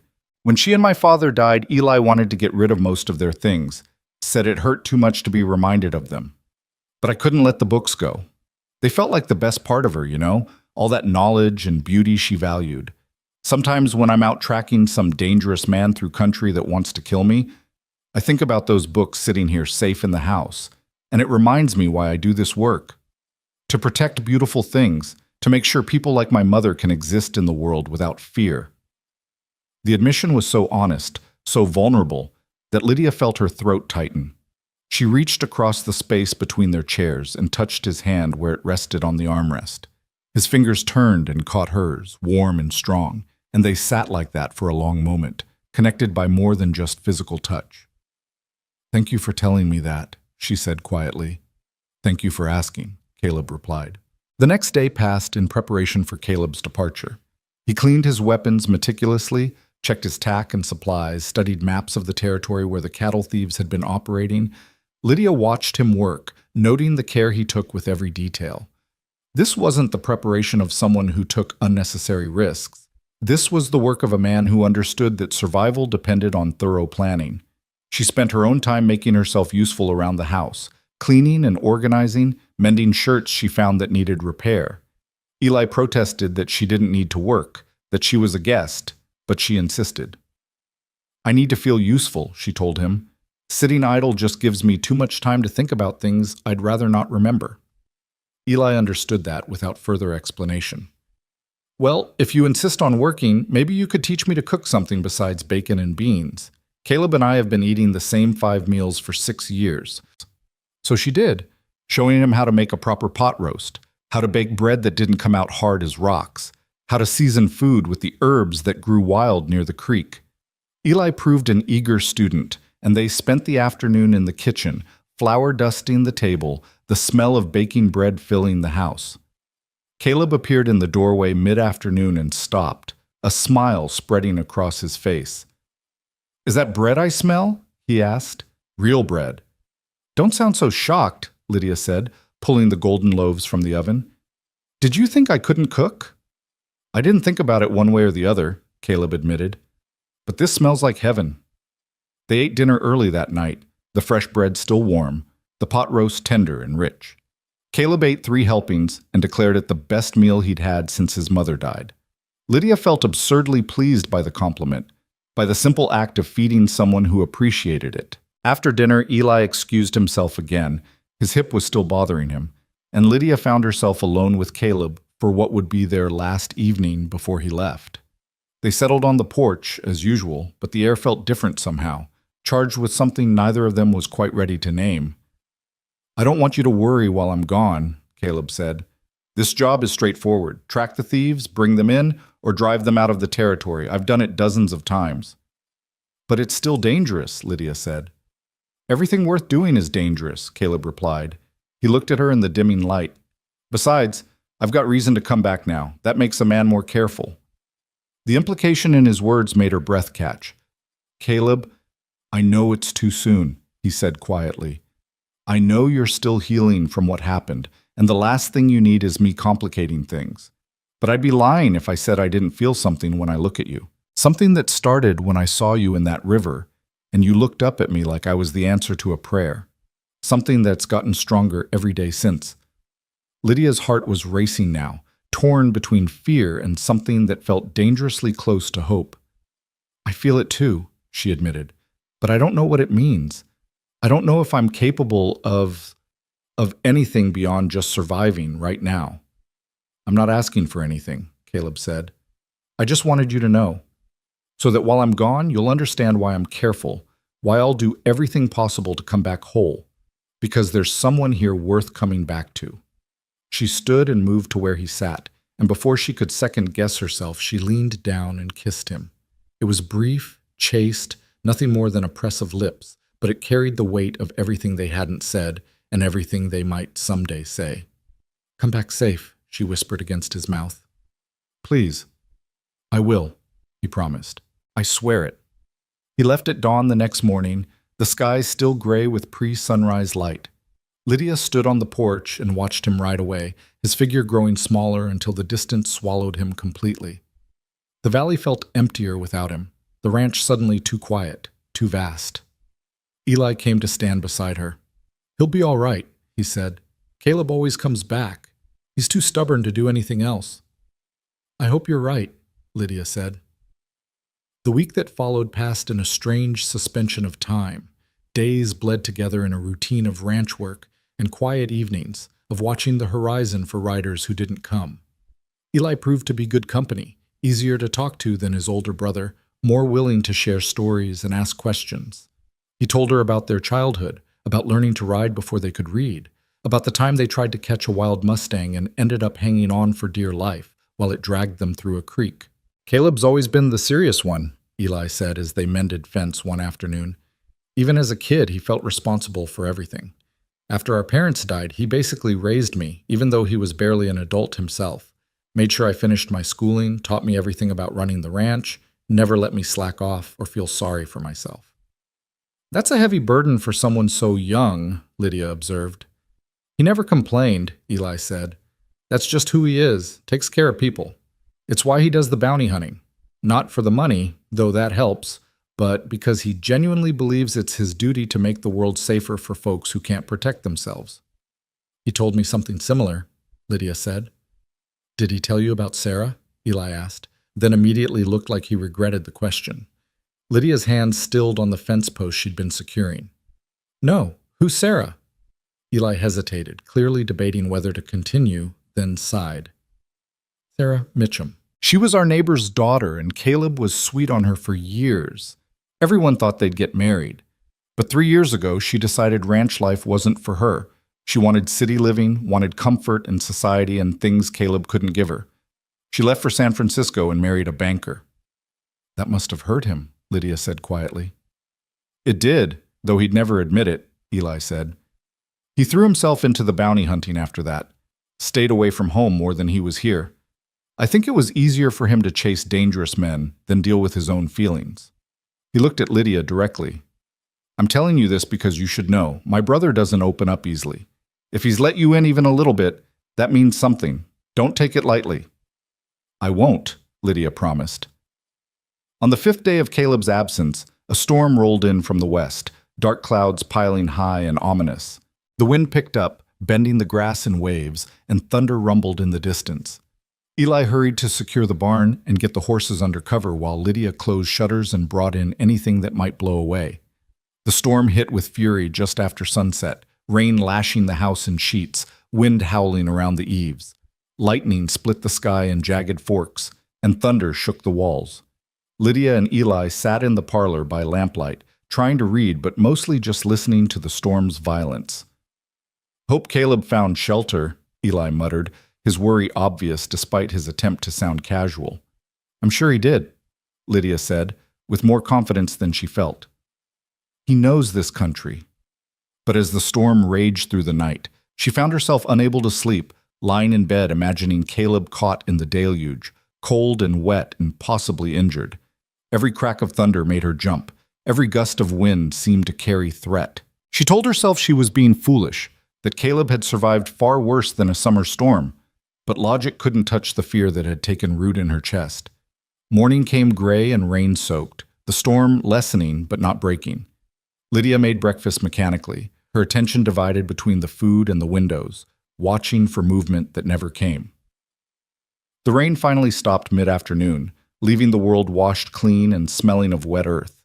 Eli went out to assess any damage to the ranch buildings, and Lydia stood on the porch, scanning the valley with shaded eyes. And there, finally, a rider appeared on the ridge, a lone figure on a buckskin horse, moving at a steady walk. Her heart leaped before her mind could catch up, and she was off the porch and running before she'd made a conscious decision to move. Caleb saw her coming and urged his horse into a trot. He looked exhausted, soaked through despite his oilcloth coat, but whole and unharmed. He dismounted before his horse had fully stopped and caught Lydia as she reached him, her momentum carrying her into his arms. "Easy," he said, but he was smiling, his arms coming around her and holding tight. "I'm all right, just wet and tired." "You're 5 days late," Lydia said into his shoulder, not caring that she was soaking her dress from his wet coat. I was worried." "The thieves led us on a chase through some rough country," Caleb said, "and then the storm delayed us getting back. I'm sorry I worried you." She pulled back enough to look at his face, searching for injuries she might have missed. There was a fresh cut above his eyebrow, already scabbed over, and he moved stiffly, favoring his left side. "You're hurt," she said. "Just bruised ribs," Caleb said. "One of the thieves got in a lucky hit before we subdued him. Nothing serious." "Inside," Lydia ordered. "Now. You need dry clothes and hot food and those ribs looked at." "Yes, ma'am," Caleb said, his smile widening. He let her lead him toward the house, and if his hand lingered in hers longer than strictly necessary, neither of them mentioned it. Eli appeared from the barn and whooped when he saw his brother. "About time. We were starting to think you'd run off to Mexico." "Thought about it," Caleb said dryly. "But the company's better here." Inside, Lydia took charge with the same practical efficiency she'd shown with Eli's injury. She made Caleb strip off his wet clothes, turning her back for modesty but staying in the room to make sure he didn't hide any injuries, and examined his ribs with gentle fingers that still made him wince. "Definitely bruised," she pronounced. "Maybe cracked. You need to rest them."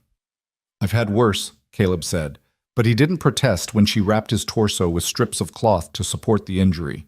Over dinner, he told them about tracking the cattle thieves through increasingly difficult terrain, the confrontation that had led to his bruised ribs, and the eventual capture of 3 men who were now in the territorial prison awaiting trial.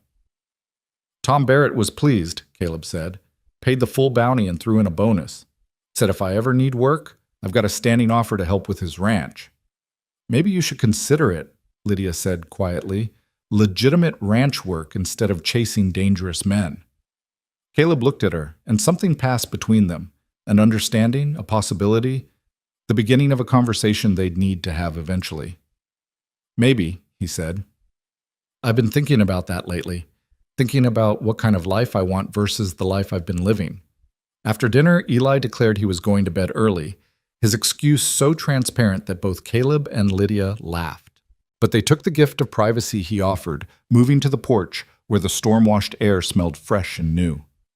"I miss this," Caleb said, settling carefully into his usual chair. "Miss these evenings. Miss talking to you." "I missed you," Lydia admitted. "More than I expected to. More than makes sense given how short a time we've known each other. Time doesn't measure everything, Caleb said. Sometimes connections happen fast and run deep. I learned that when I pulled you out of that river and you looked at me like I'd hung the moon. I knew right then that you were going to matter to me. You saved my life, Lydia said. That's bound to create feelings that might not be. This isn't gratitude, Caleb interrupted gently. Not on my side, anyway. Is it on yours?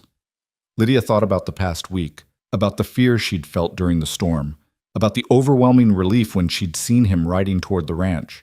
She thought about the way her day felt more complete when he was in it, about how his presence made her feel both safer and more alive.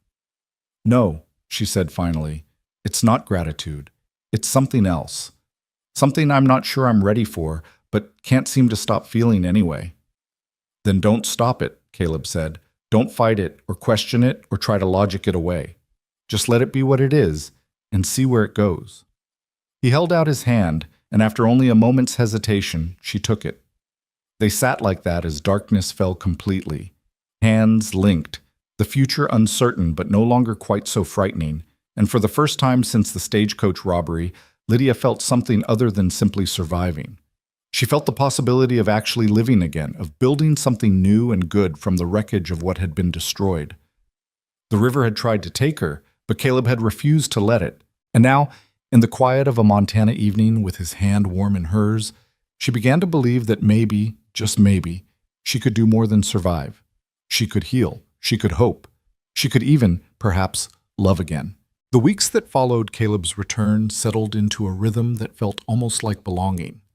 Lydia woke each morning to the sound of the brothers moving through their ranch routines, the comfortable cadence of men who'd worked together so long they barely needed words.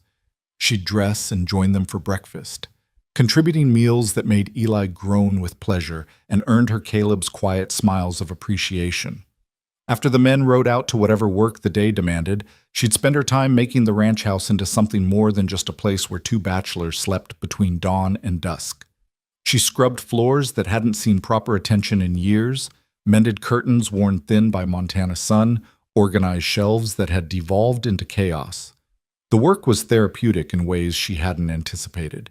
Each clean corner, each repaired item, felt like reclaiming control over a world that had spun violently out of her grasp. Her wrists healed slowly, the angry red rope burns fading to pink, and then to white scars she traced sometimes in the mirror, reminders of what she'd survived. But it was the evenings she lived for, those hours after dinner when Eli would make himself scarce and she and Caleb would find themselves on the porch as the sun painted the valley in shades of amber and rose. They talked about everything and nothing, his childhood memories of helping his father build the barn, her experiences teaching children who'd never held a book before, the dreams they'd had as younger people, and how those dreams had shifted with experience and loss. I used to think I'd travel the world, Lydia said one evening about 3 weeks after Caleb's return. See Paris and Rome and all those places my mother read about. Teach in schools across Europe, experience different cultures, collect stories to bring home. What changed? Caleb asked. He was whittling a piece of wood, his hands moving with unconscious skill, shavings curling onto the porch boards. Life changed, Lydia said. My mother got sick, and suddenly travel seemed selfish when she needed care. Then my father followed her so quickly, it felt like dying of a broken heart was actually possible. After that, I just wanted stability, wanted to build something solid instead of chasing adventures that might never materialize. And Silver Creek was supposed to be that stability, Caleb said. Yes. Lydia watched the sun touch the mountains. A teaching position, a little house, a community where I could put down roots. Simple dreams, really, but even those got torn away. Caleb set down his whittling and turned to look at her directly. They don't have to be torn away. Silver Creek is still there.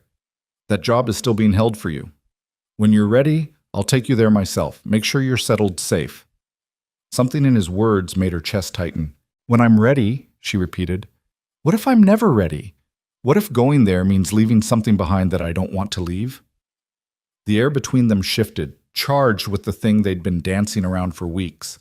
Caleb's pale eyes held hers, and she saw her own uncertainty reflected there, along with something deeper, something that made her breath catch. Then don't go. he said quietly. Stay here instead. Caleb, I know what you're going to say, he interrupted gently. That it's too soon, that you're not thinking clearly, that gratitude and genuine feeling are hard to separate. But Lydia, I've been thinking about this every day since I pulled you out of that river. I didn't plan it, didn't want complications, but here we are. And every morning I wake up knowing you're in this house makes the day start better. Every evening talking with you makes everything that came before worth enduring. Lydia stood and moved to the porch railing, needing the distance to think clearly. Behind her, she heard Caleb rise, but he didn't approach, giving her space even as he laid his heart bare. I care about you, she said, her voice barely above a whisper. More than I should after such a short time. But I don't know if what I'm feeling is real or just my mind clinging to the person who saved me. How can I trust my own emotions when everything's still so tangled up with trauma? You can't, Caleb said. Not yet. And I'm not asking you to. I'm just asking you to stay long enough to find out. No pressure, no expectations. Stay through the summer, help Eli and me with the ranch. Let yourself heal properly.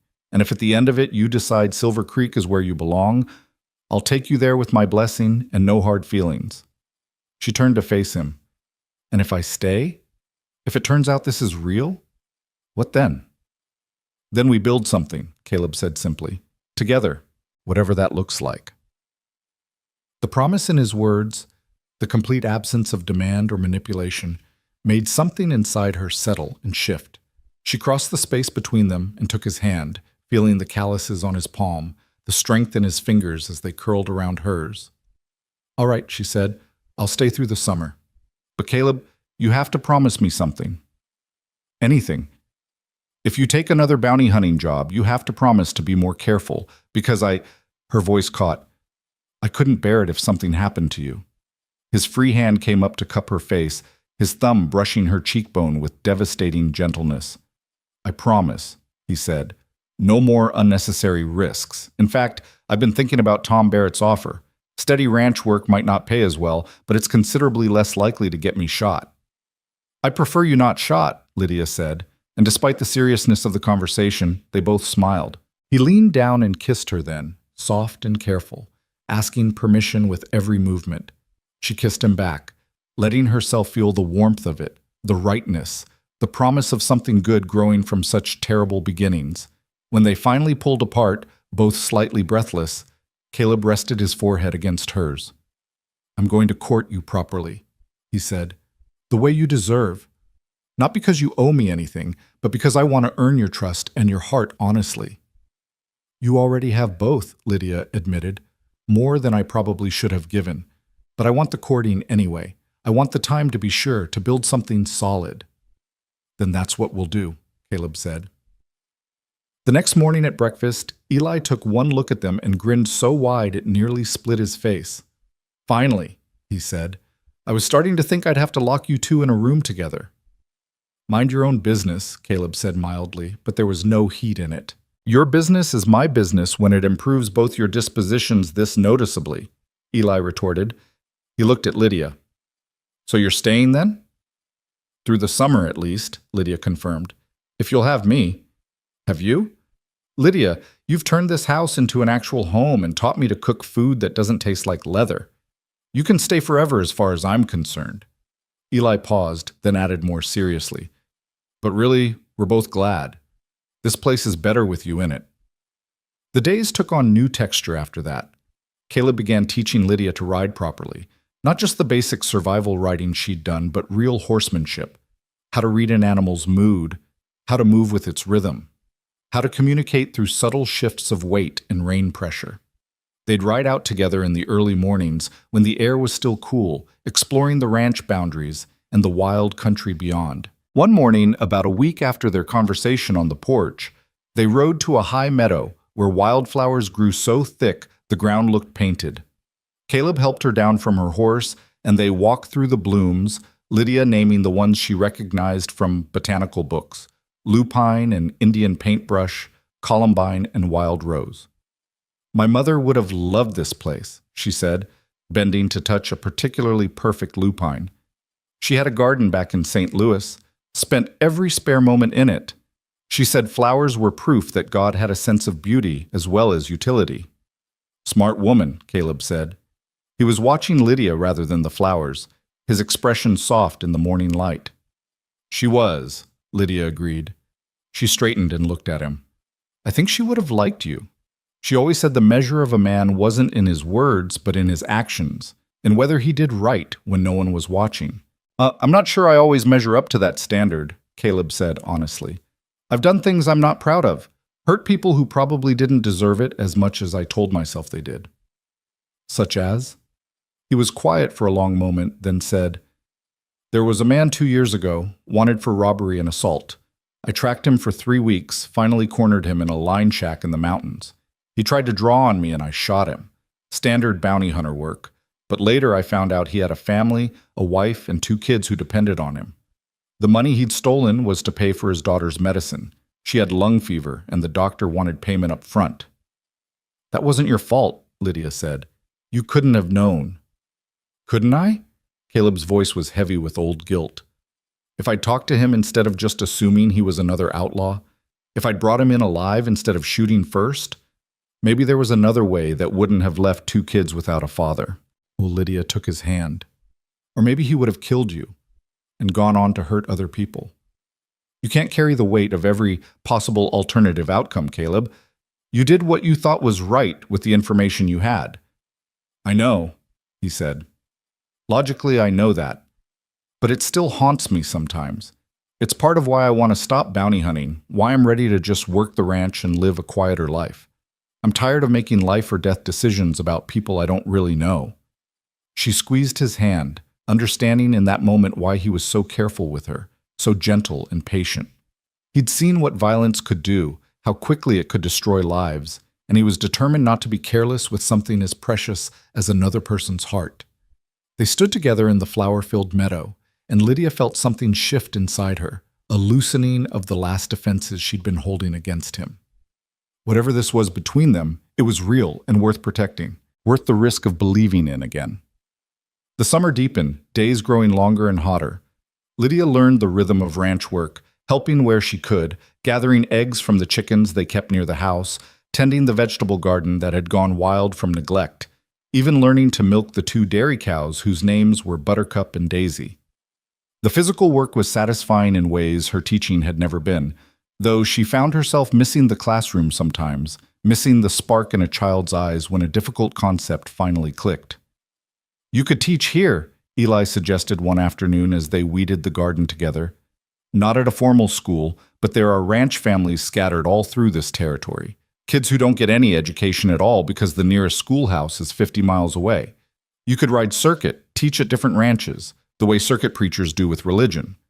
The idea lodged in Lydia's mind and wouldn't let go. She mentioned it to Caleb that evening, half expecting him to dismiss it as impractical. Instead, his face lit up. That's brilliant, he said. There's real need for it. I know at least 6 families within a day's ride who'd pay for proper teaching for their kids. You could stay based here at the ranch and ride out a few days a week. It would take time to build up, Lydia said, caught between excitement and practical concern. And I'd need books, teaching supplies, some way to assess what each child already knows. We'll figure it out, Caleb said firmly. If this is what you want, we'll make it work. His immediate support, his complete belief in her capability, made her throat tight with emotion.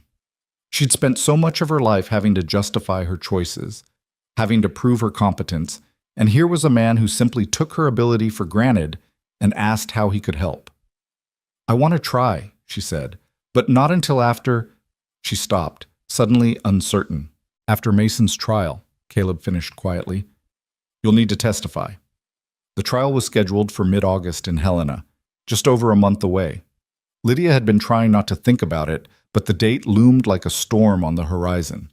She'd have to stand up in court and recount every detail of those 3 days, face Mason across a courtroom, relive the worst experience of her life in front of strangers whose job was to pick apart her testimony, looking for inconsistencies.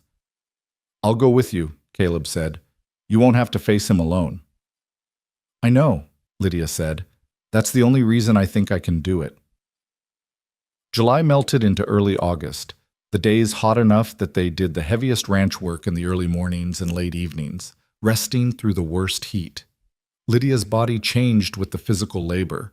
Her hands grew calloused, her arms stronger, her skin tanned despite her attempts to stay covered. She felt more solid somehow, more present in her body than she had in years of indoor teaching work. One evening, she caught Caleb watching her as she worked with one of the young horses, teaching it to accept a bridle. When she looked up and met his eyes, the expression on his face made her heart skip. It was admiration and desire and something deeper, something that looked like love, though neither of them had spoken the word yet. "What?" she asked, self-conscious under his gaze. "Nothing," he said. "Just thinking how well you fit here, like you were made for this life." "I'm not sure I was made for any particular life," Lydia said, stroking the horse's neck. "But I think maybe we make ourselves into what we need to be. I needed to be someone who could survive, so I survived. Now I need to be someone who can build a new life, so I'm learning how." "You're not just surviving anymore," Caleb observed. "You're thriving." She considered that. He was right. Somewhere in the past 2 months, survival had transformed into something richer. She woke up most mornings eager for the day rather than just grateful to have made it through the night. The nightmares that had plagued her first weeks at the ranch had faded to occasional disturbances rather than nightly terrors. She could think about the stagecoach robbery and the river without dissolving into panic. "I think you're right," she said, surprised by the realization. "I think I'm actually healing." "Good," Caleb said. "That's exactly what's supposed to happen." The summons for the trial arrived on a Wednesday, delivered by a territorial marshal who'd ridden out specifically to serve it. Lydia read the legal language with hands that only shook slightly, then folded the paper and tucked it in her pocket. "We'll leave day after tomorrow," Caleb said. "That gives us time to prepare and still get to Helena 2 days before the trial starts." "Will Eli be all right here alone?" Lydia asked. "Eli's been running this ranch by himself plenty of times," Caleb said. "He'll be fine. And Tom Barrett said he'd check in daily while we're gone." That night, Lydia couldn't sleep. She lay in bed staring at the ceiling, her mind spinning through everything she'd have to say in court, every question she might be asked, every way Mason's lawyer might try to discredit her testimony. Around midnight, she gave up on sleep and went to the kitchen for water. Caleb was there, sitting at the table with a cup of coffee, a lamp burning low. He looked up when she entered and didn't seem surprised to see her. "Couldn't sleep either," he said, gesturing to the chair across from him. She sat, accepting the coffee he poured for her, even though she didn't really want it. The warmth of the cup between her hands was soothing, regardless. "Tell me what you're afraid of," Caleb said. "That I'll freeze," Lydia admitted. "That I'll look at Mason and suddenly be back in that river, unable to speak or think or be anything except terrified. That my testimony won't be enough to convict him and he'll go free." "None of that will happen," Caleb said firmly. "First, you won't freeze because you're one of the strongest people I've ever met. You've already faced down the worst he could do and survived it. Facing him across a courtroom will be nothing compared to that. Second, I'll be right there with you. If you start to struggle, look at me. I'll be your anchor." "And if it's not enough?" Lydia asked. "If the jury doesn't believe me?" "Then he'll still hang based on the other charges," Caleb said. "There are 6 other counts of murder against him, witnesses to other crimes, a trail of evidence as long as my arm. Your testimony is important, but you're not carrying the entire case on your shoulders." The reassurance helped, though it didn't entirely banish her anxiety. They sat in comfortable silence for a while, drinking coffee neither of them needed, the house quiet around them. "Caleb," Lydia said finally, "thank you for everything, for saving me, for giving me a place to heal, for being patient while I figured out how to be a person again." "You don't have to thank me," he said. "Loving you isn't something I do for gratitude." The word hung in the air between them, shocking in its simplicity. Lydia's breath caught, her heart suddenly racing. "You love me?" she whispered. Caleb met her eyes steadily. "Yes. I didn't mean to say it like that. Meant to wait until after the trial so you wouldn't feel pressured. But there it is. I love you, Lydia Carter. Have for weeks now. And you don't have to say it back." She stood and moved around the table, and before he could finish whatever he was going to say, she was kissing him, Not the careful, tentative kisses they'd shared before, but something deeper, something that carried everything she'd been too afraid to voice. When they finally broke apart, both breathless, she said, "I love you too. I think I have since you rode down from that ridge like something out of a story, and refused to let me die." His arms came around her, pulling her close, and she tucked her head against his shoulder and felt something fundamental settle into place. This was what home felt like. Not a place, but a person. Someone whose presence made her feel both safe and brave enough to face whatever came next. They stayed like that for a long time, holding each other in the lamplit kitchen, while outside the Montana night stretched vast and starlit over a territory that had tried to break them both, but had instead given them each other. The journey to Helena took 3 days of steady riding through increasingly settled country. They passed homesteads and small settlements, saw more people in an hour than Lydia had seen in 2 months at the ranch. The proximity of so many strangers made her anxious at first, but Caleb's solid presence at her side helped her push through it. Helena itself was a shock after the isolation of the ranch. Streets crowded with wagons and horses, buildings 3 stories tall, the noise and bustle of territorial commerce. They took rooms at a modest boarding house run by a widow named Mrs. Fletcher, who took one look at Lydia's nervous face and seemed to understand without explanation what brought them to town. "Trial witness?" she asked quietly as she showed them to their separate rooms. "Yes, ma'am," Caleb confirmed. "You'll do fine, dear," Mrs. Fletcher said to Lydia.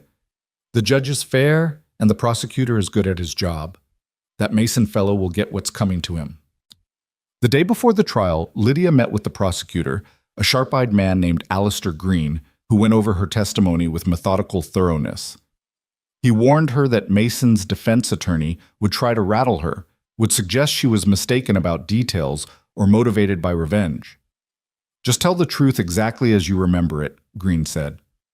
"Look at the jury when you speak, keep your voice steady, and remember that you're not on trial here. He is. You're the victim and the witness. You have nothing to be ashamed of or apologize for."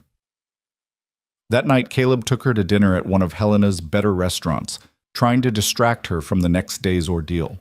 They talked about anything except the trial, about the ranch, about Eli's latest escapade trying to break a particularly stubborn horse, about Lydia's plans for circuit teaching once this was all over.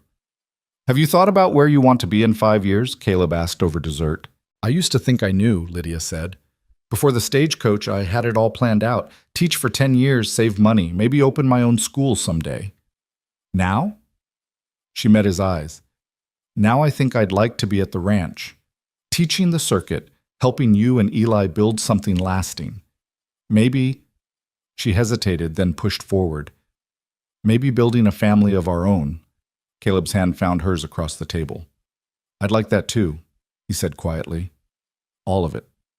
The morning of the trial dawned clear and hot. Lydia, dressed in the nicest dress Mrs. Webb had given her, pinned her hair up with care, and tried to eat the breakfast Mrs. Fletcher insisted on providing. Her stomach was in knots, her hands shaking slightly, but when Caleb took her arm and they walked to the courthouse, his steady presence gave her courage. The courtroom was packed with spectators, journalists, and the curious. Mason sat at the defense table in clean clothes that made him look almost respectable, his face carefully neutral. When his eyes found Lydia, she saw recognition and something else. Not quite fear, but wariness. The look of a man who knew his fate hung in the balance. She didn't look away. She met his gaze steadily, letting him see that she wasn't the terrified woman he'd dragged toward the river. She'd survived him, had become stronger because of what he'd tried to do, and that strength would be what condemned him. The trial proceeded with formal efficiency. The prosecutor laid out the charges, the defense attorney argued precedent and reasonable doubt, and witnesses were called one by one. When Lydia's name was finally announced, she stood on legs that felt steadier than she'd expected and walked to the witness stand. The prosecutor led her through the testimony carefully: the stagecoach robbery, the murder she'd witnessed, the 3 days of captivity, the moment at the river when Caleb's bullet had cut her free. She kept her voice level, her eyes on the jury, telling the story without embellishment or drama, just the simple truth of what had happened. Mason's defense attorney rose for cross-examination, and Lydia braced herself. "Miss Carter," he began smoothly, "you've told us a very compelling story, But isn't it true that you were traumatized by these events? That your memory might be unreliable? My memory is perfectly clear, Lydia said firmly. I wish it weren't. I wish I could forget some of what I saw. But I remember every detail with terrible clarity. And yet you claim my client personally ordered your execution. Isn't it possible you misheard, that someone else gave that order? No, Lydia said. Garrett Mason looked directly at me and said, quote, "End of the line, sweetheart." Then he told his men to drown me, and let's move on. There was no misunderstanding. The attorney tried several more angles, but Lydia held firm, her testimony unwavering. After 30 minutes, he finally gave up and dismissed her. As she stepped down from the witness stand, she looked at Caleb sitting in the gallery and saw pride and love written plainly on his face. The trial lasted 3 more days, but the verdict was never really in doubt. The jury deliberated for less than 2 hours before returning with guilty verdicts on all counts.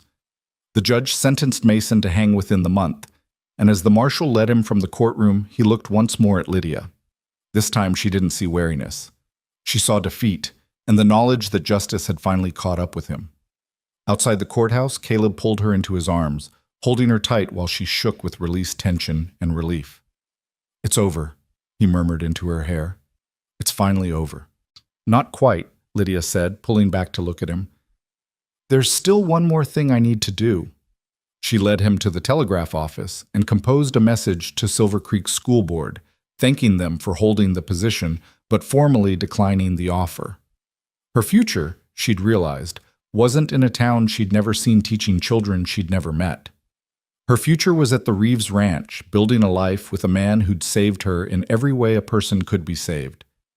They left Helena the next morning, riding toward home with lighter hearts and the promise of a future finally, truly beginning.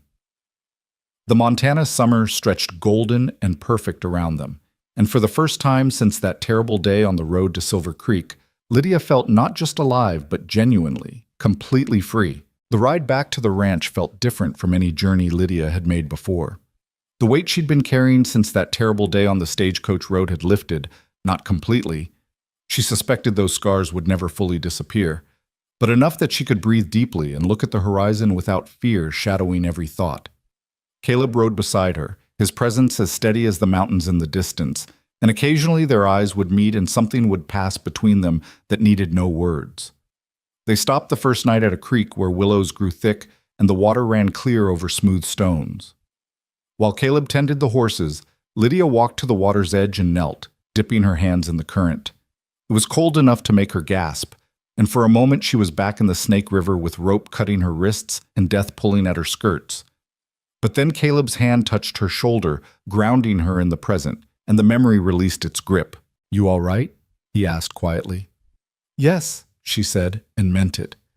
"I was just thinking how strange it is that water tried to kill me, but now it's just water again, just a creek where we're camping for the night." "That's how healing works," Caleb said. "Things that hurt you stop having power over you. Takes time, but it happens." She stood and turned to face him, and in the fading light his features were shadowed and strong, his pale eyes reflecting the last of the sunset. Without planning it, without overthinking, she stepped into his arms and kissed him with an urgency she hadn't allowed herself before. He responded immediately, his arms coming around her, pulling her close, and for a long moment there was nothing but the two of them and the promise of everything they might build together. When they finally broke apart, both slightly breathless, Caleb rested his forehead against hers. "Marry me," he said, the words simple and direct, no elaborate speech or careful planning. "Not today or tomorrow, but soon, whenever you're ready. I want to spend whatever years I have left making you happy, building a life with you, showing you every single day that you're loved and valued and safe." Lydia felt tears prick her eyes, but they were good tears, the kind that came from overwhelming emotion rather than pain. "Yes," she said, "yes, I'll marry you. And I don't need a long engagement or a fancy wedding. I just need you and a preacher and the promise that we're in this together. Always together," Caleb promised, and kissed her again. They reached the ranch 2 days later to find Eli waiting on the porch, a grin splitting his face when he saw them riding in. "Well," he called as they dismounted, "how'd it go?" "Mason's going to hang," Caleb said. "Justice served." And more importantly, Lydia added, unable to keep the smile from her voice, your brother asked me to marry him. Eli whooped and jumped off the porch, grabbing them both in an enthusiastic embrace that nearly knocked all three of them over. About damn time!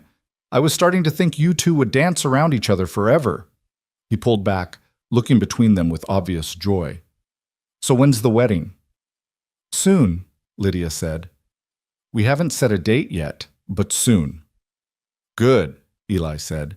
This place needs a woman's permanent touch, and I need someone to help me keep Caleb from being too serious all the time. They settled on a date 3 weeks away, long enough to make preparations, but not so long that the waiting became torture. Lydia wrote to Dr. and Mrs. Webb in Prospect, inviting them to attend. Caleb rode to Tom Barrett's ranch to spread word to the neighboring families. Eli took on the task of building a proper arch in the yard for the ceremony, spending his evenings sawing and hammering and cursing cheerfully when measurements didn't align. The days leading up to the wedding passed in a blur of activity. Mrs. Barrett arrived with 3 other ranch wives to help Lydia make her dress, bringing fabric they'd been saving for something special. The women worked together in the ranch house parlor, their needles flashing in the lamplight, their conversation easy and welcoming.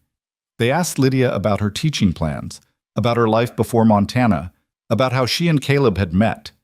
She told them a carefully edited version of the story, leaving out the worst details but keeping the essential truth, that he'd saved her life and stolen her heart in the process. He's a good man, said Emma Barrett, Tom's wife, a capable woman in her 40s with sun-weathered skin and kind eyes.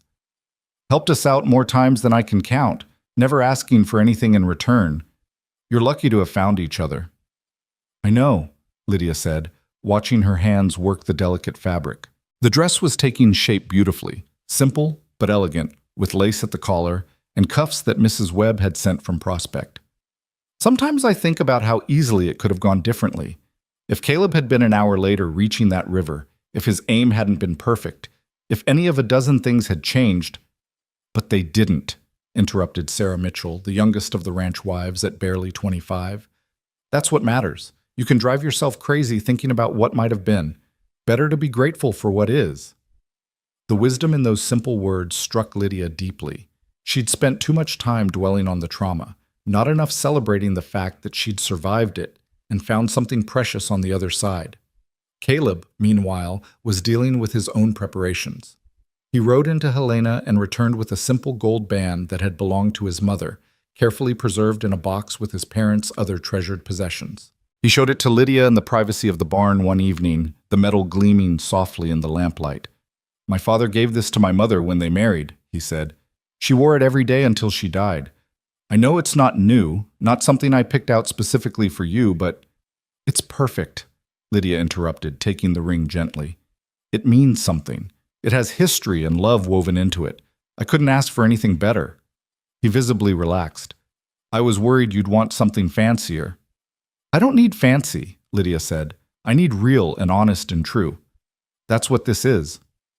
The night before the wedding, the ranch wives insisted on taking Lydia to the Barrett Ranch for a small celebration, leaving the men to their own devices.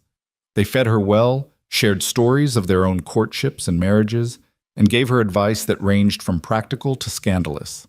Lydia laughed until her sides hurt, feeling welcomed into a community she hadn't known she was joining. One thing you should know about ranch life, Emma Barrett said as the evening wound down. It's hard, brutal sometimes.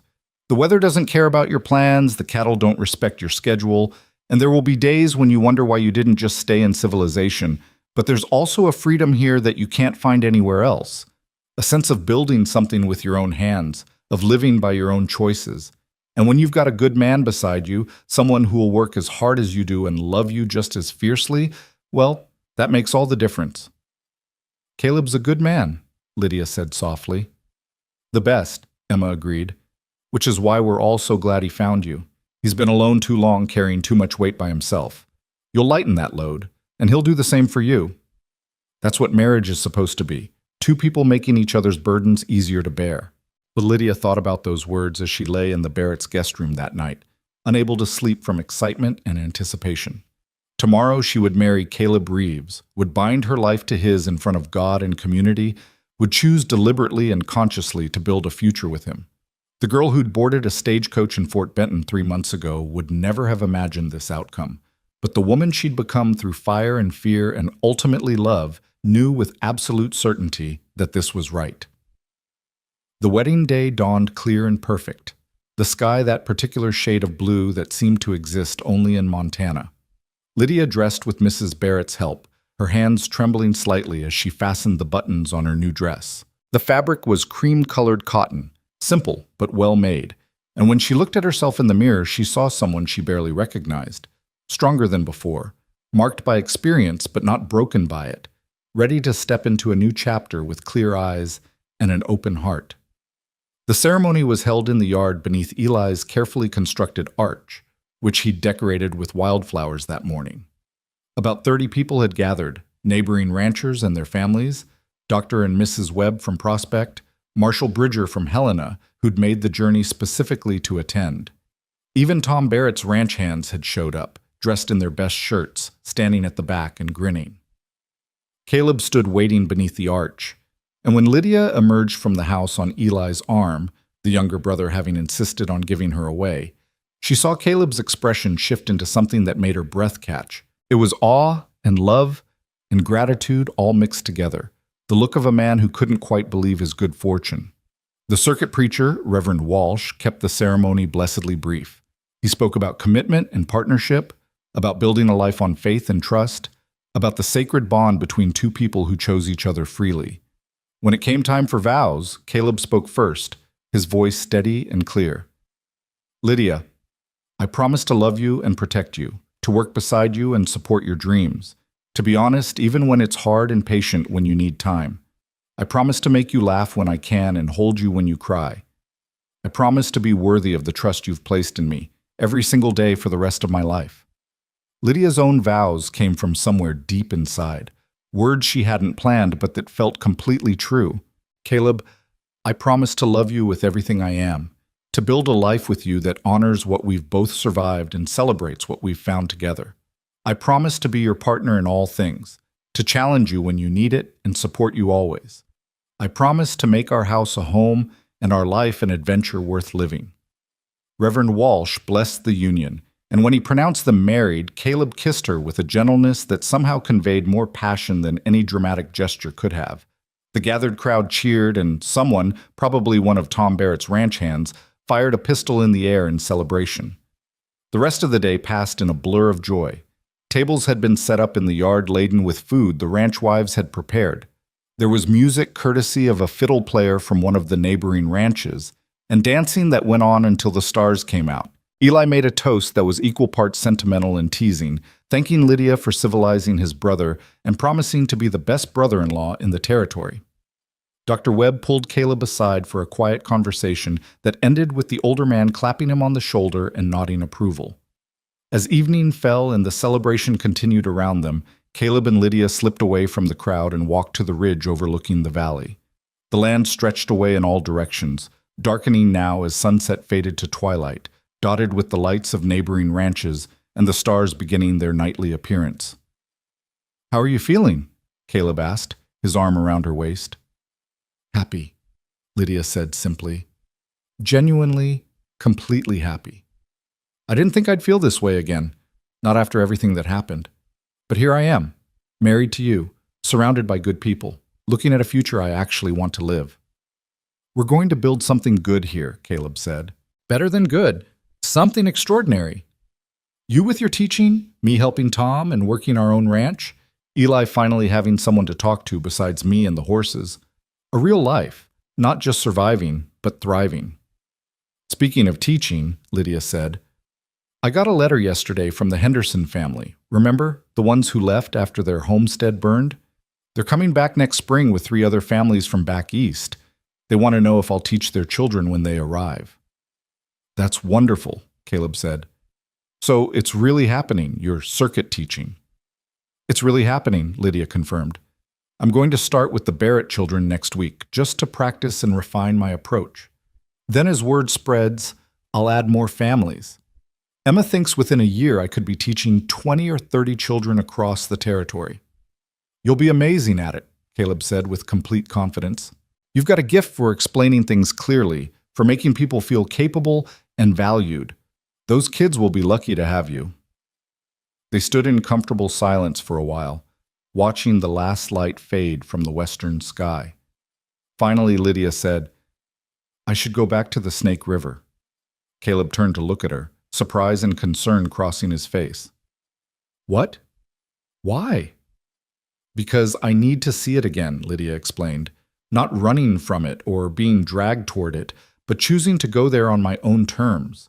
I need to stand on that bank and remember what happened and know that it doesn't have power over me anymore. Does that make sense?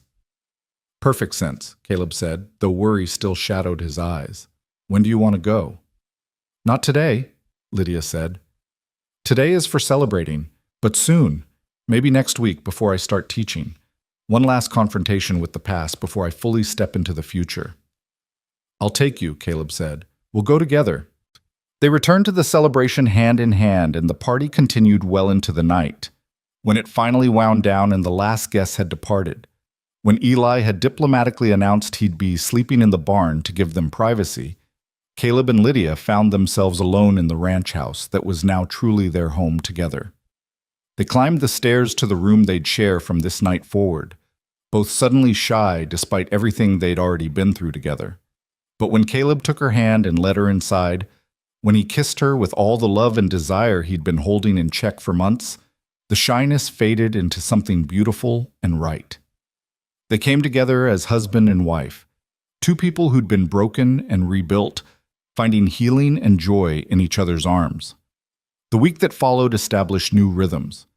Lydia began preparing for her teaching work, organizing books, and creating lesson plans. Caleb helped Tom Barrett with a fence project that had been languishing, and in the evenings they'd all gather for dinner that felt like family.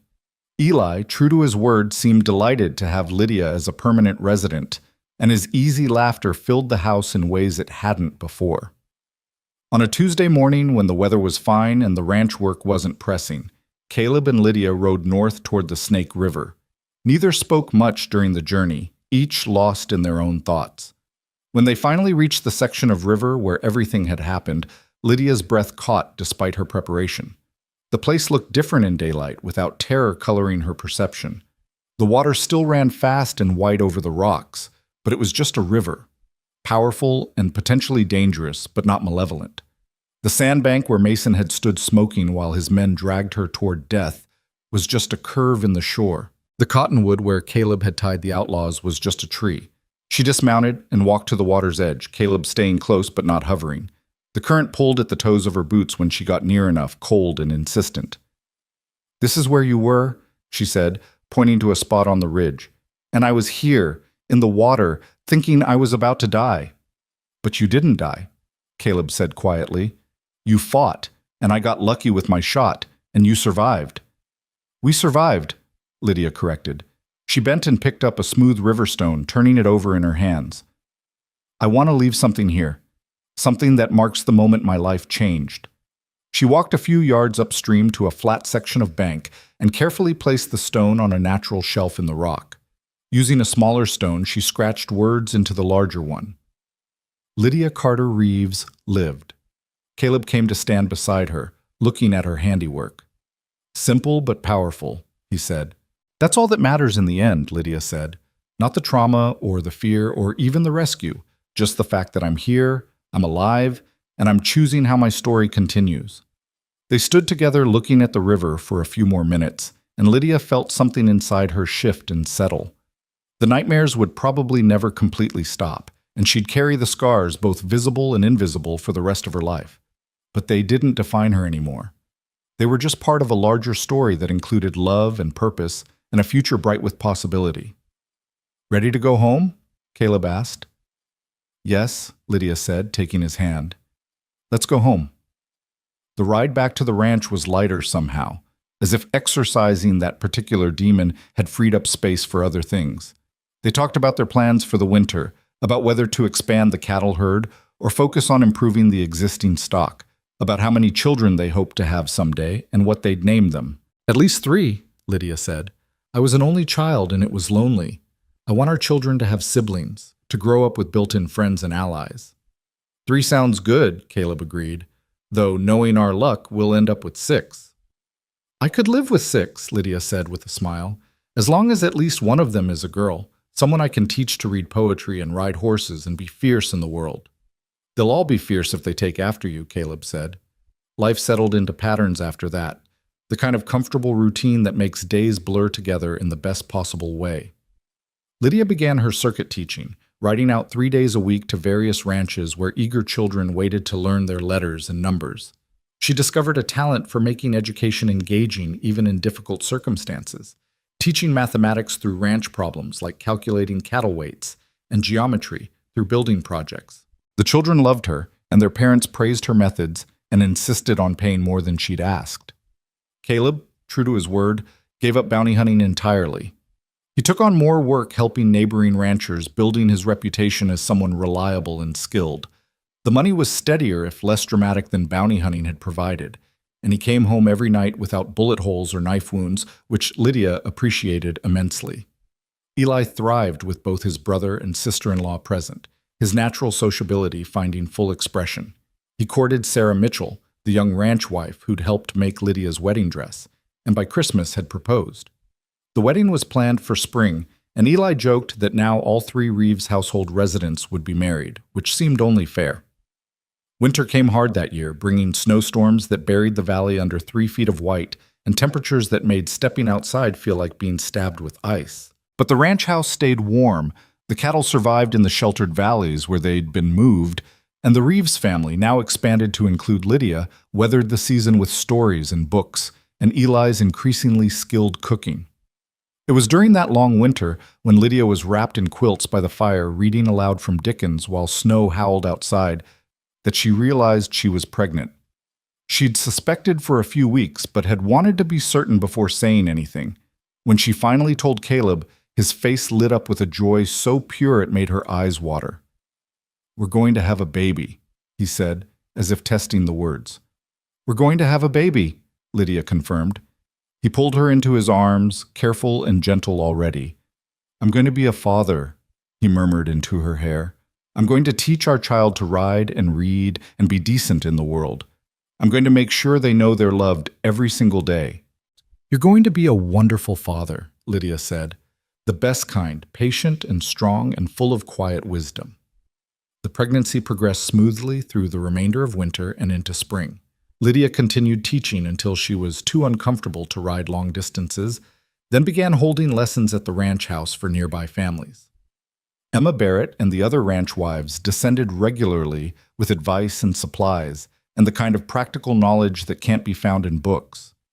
Eli's wedding to Sarah Mitchell happened on a perfect April morning, and Lydia stood beside Caleb watching his brother marry with the same simple joy that had marked their own ceremony. The territory felt less wild now, more settled, as if something fundamental was shifting. More families were arriving, more ranches being established, the beginnings of real community taking root in soil that had once seemed too harsh to sustain anything but the hardiest pioneers. Lydia went into labor on a hot August night, exactly 1 year after Mason's trial. The symmetry wasn't lost on her. On the anniversary of closing one chapter, she was opening another. The birth was hard, longer and more painful than she'd anticipated. But when dawn broke and their daughter finally arrived, squalling and red-faced and absolutely perfect, Lydia forgot every moment of suffering. "She's beautiful," Caleb whispered, cradling the tiny bundle with hands that had shot outlaws and built barns, but were infinitely gentle with this fragile new life. "She's perfect. What should we name her?" Lydia had been thinking about this for months. "Grace," she said, "Grace Elizabeth Reeves, because grace is what saved me. Your grace in pulling me from the river, God's grace in letting me survive, the grace of second chances and new beginnings." "Grace," Caleb repeated, and smiled. "Perfect." The years that followed were full and rich and occasionally difficult, as all good lives are. Lydia taught several dozen children across the territory, watching them grow from barely literate to reading Shakespeare alongside practical textbooks.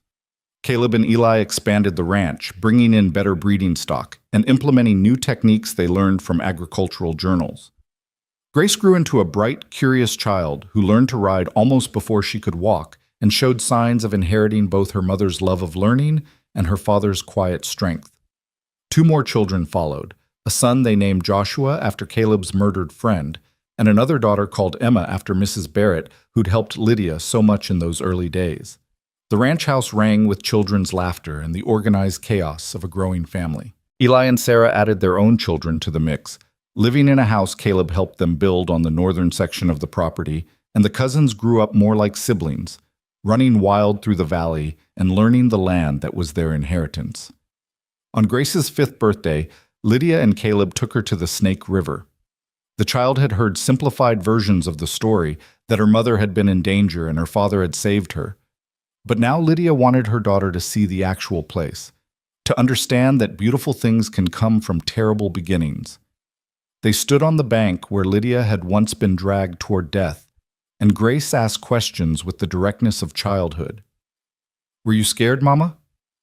"Very scared," Lydia said honestly. "More scared than I'd ever been." "But Papa's saved you," Grace said with absolute confidence. "He did," Lydia agreed, looking at Caleb over their daughter's head. "And then we saved each other in all the ways that matter." The stone Lydia had marked years before was still there, the words she'd scratched into it worn but legible. Lydia Carter Reeves lived. Grace traced the letters with her small finger, sounding out the words. "That's your name, Mama." "It is," Lydia said. "I put it here to remember that no matter how bad things get, we can survive them. We can come back stronger and build lives worth living." They planted wildflower seeds on the bank before leaving, Grace carefully patting dirt over them with her small hands. By next summer they'd bloom, bringing beauty to a place that had once held only terror. It seemed fitting somehow, the ultimate reclamation, turning a site of near death into something that celebrated life.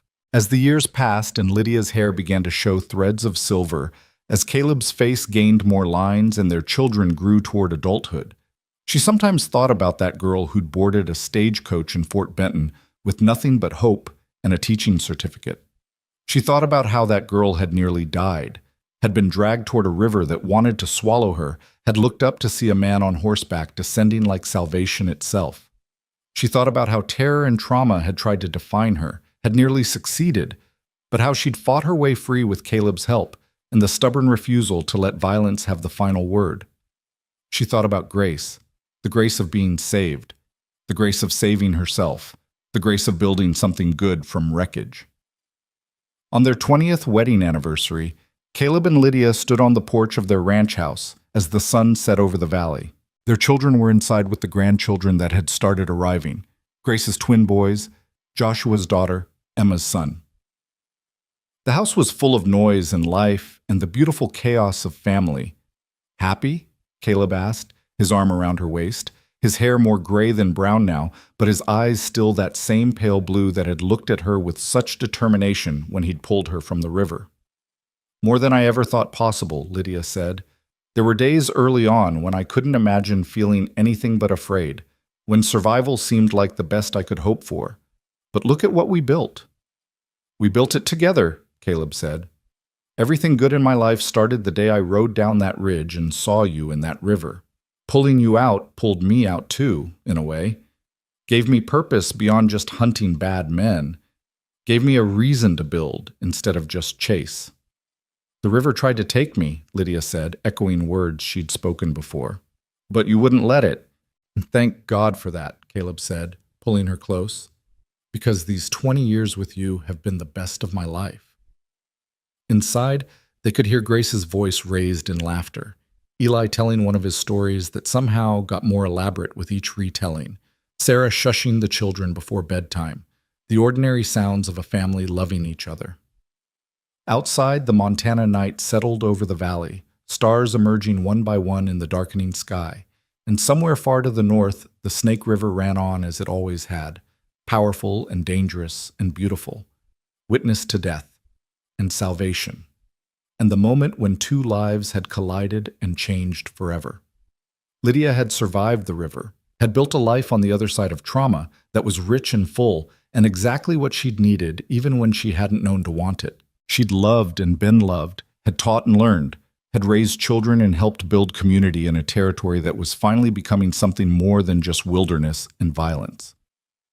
The story that began with terror and a rifle shot had become something else entirely: a love story, a survival story, a testament to the human capacity for healing and hope. And standing on her porch, with her husband's arm around her and her family's laughter filling the air, Lydia understood with crystal clarity that this was the best ending she could have possibly written, not just surviving, but truly, deeply, joyfully living. The river had tried to take her, but she had refused to be taken. And in refusing, she had claimed everything beautiful that followed: the man, the family, the life, the love.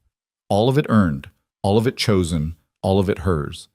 The story was complete, the circle closed, the journey from that terrible day to this perfect moment finally, fully traveled. And it was good. It was also very, very good.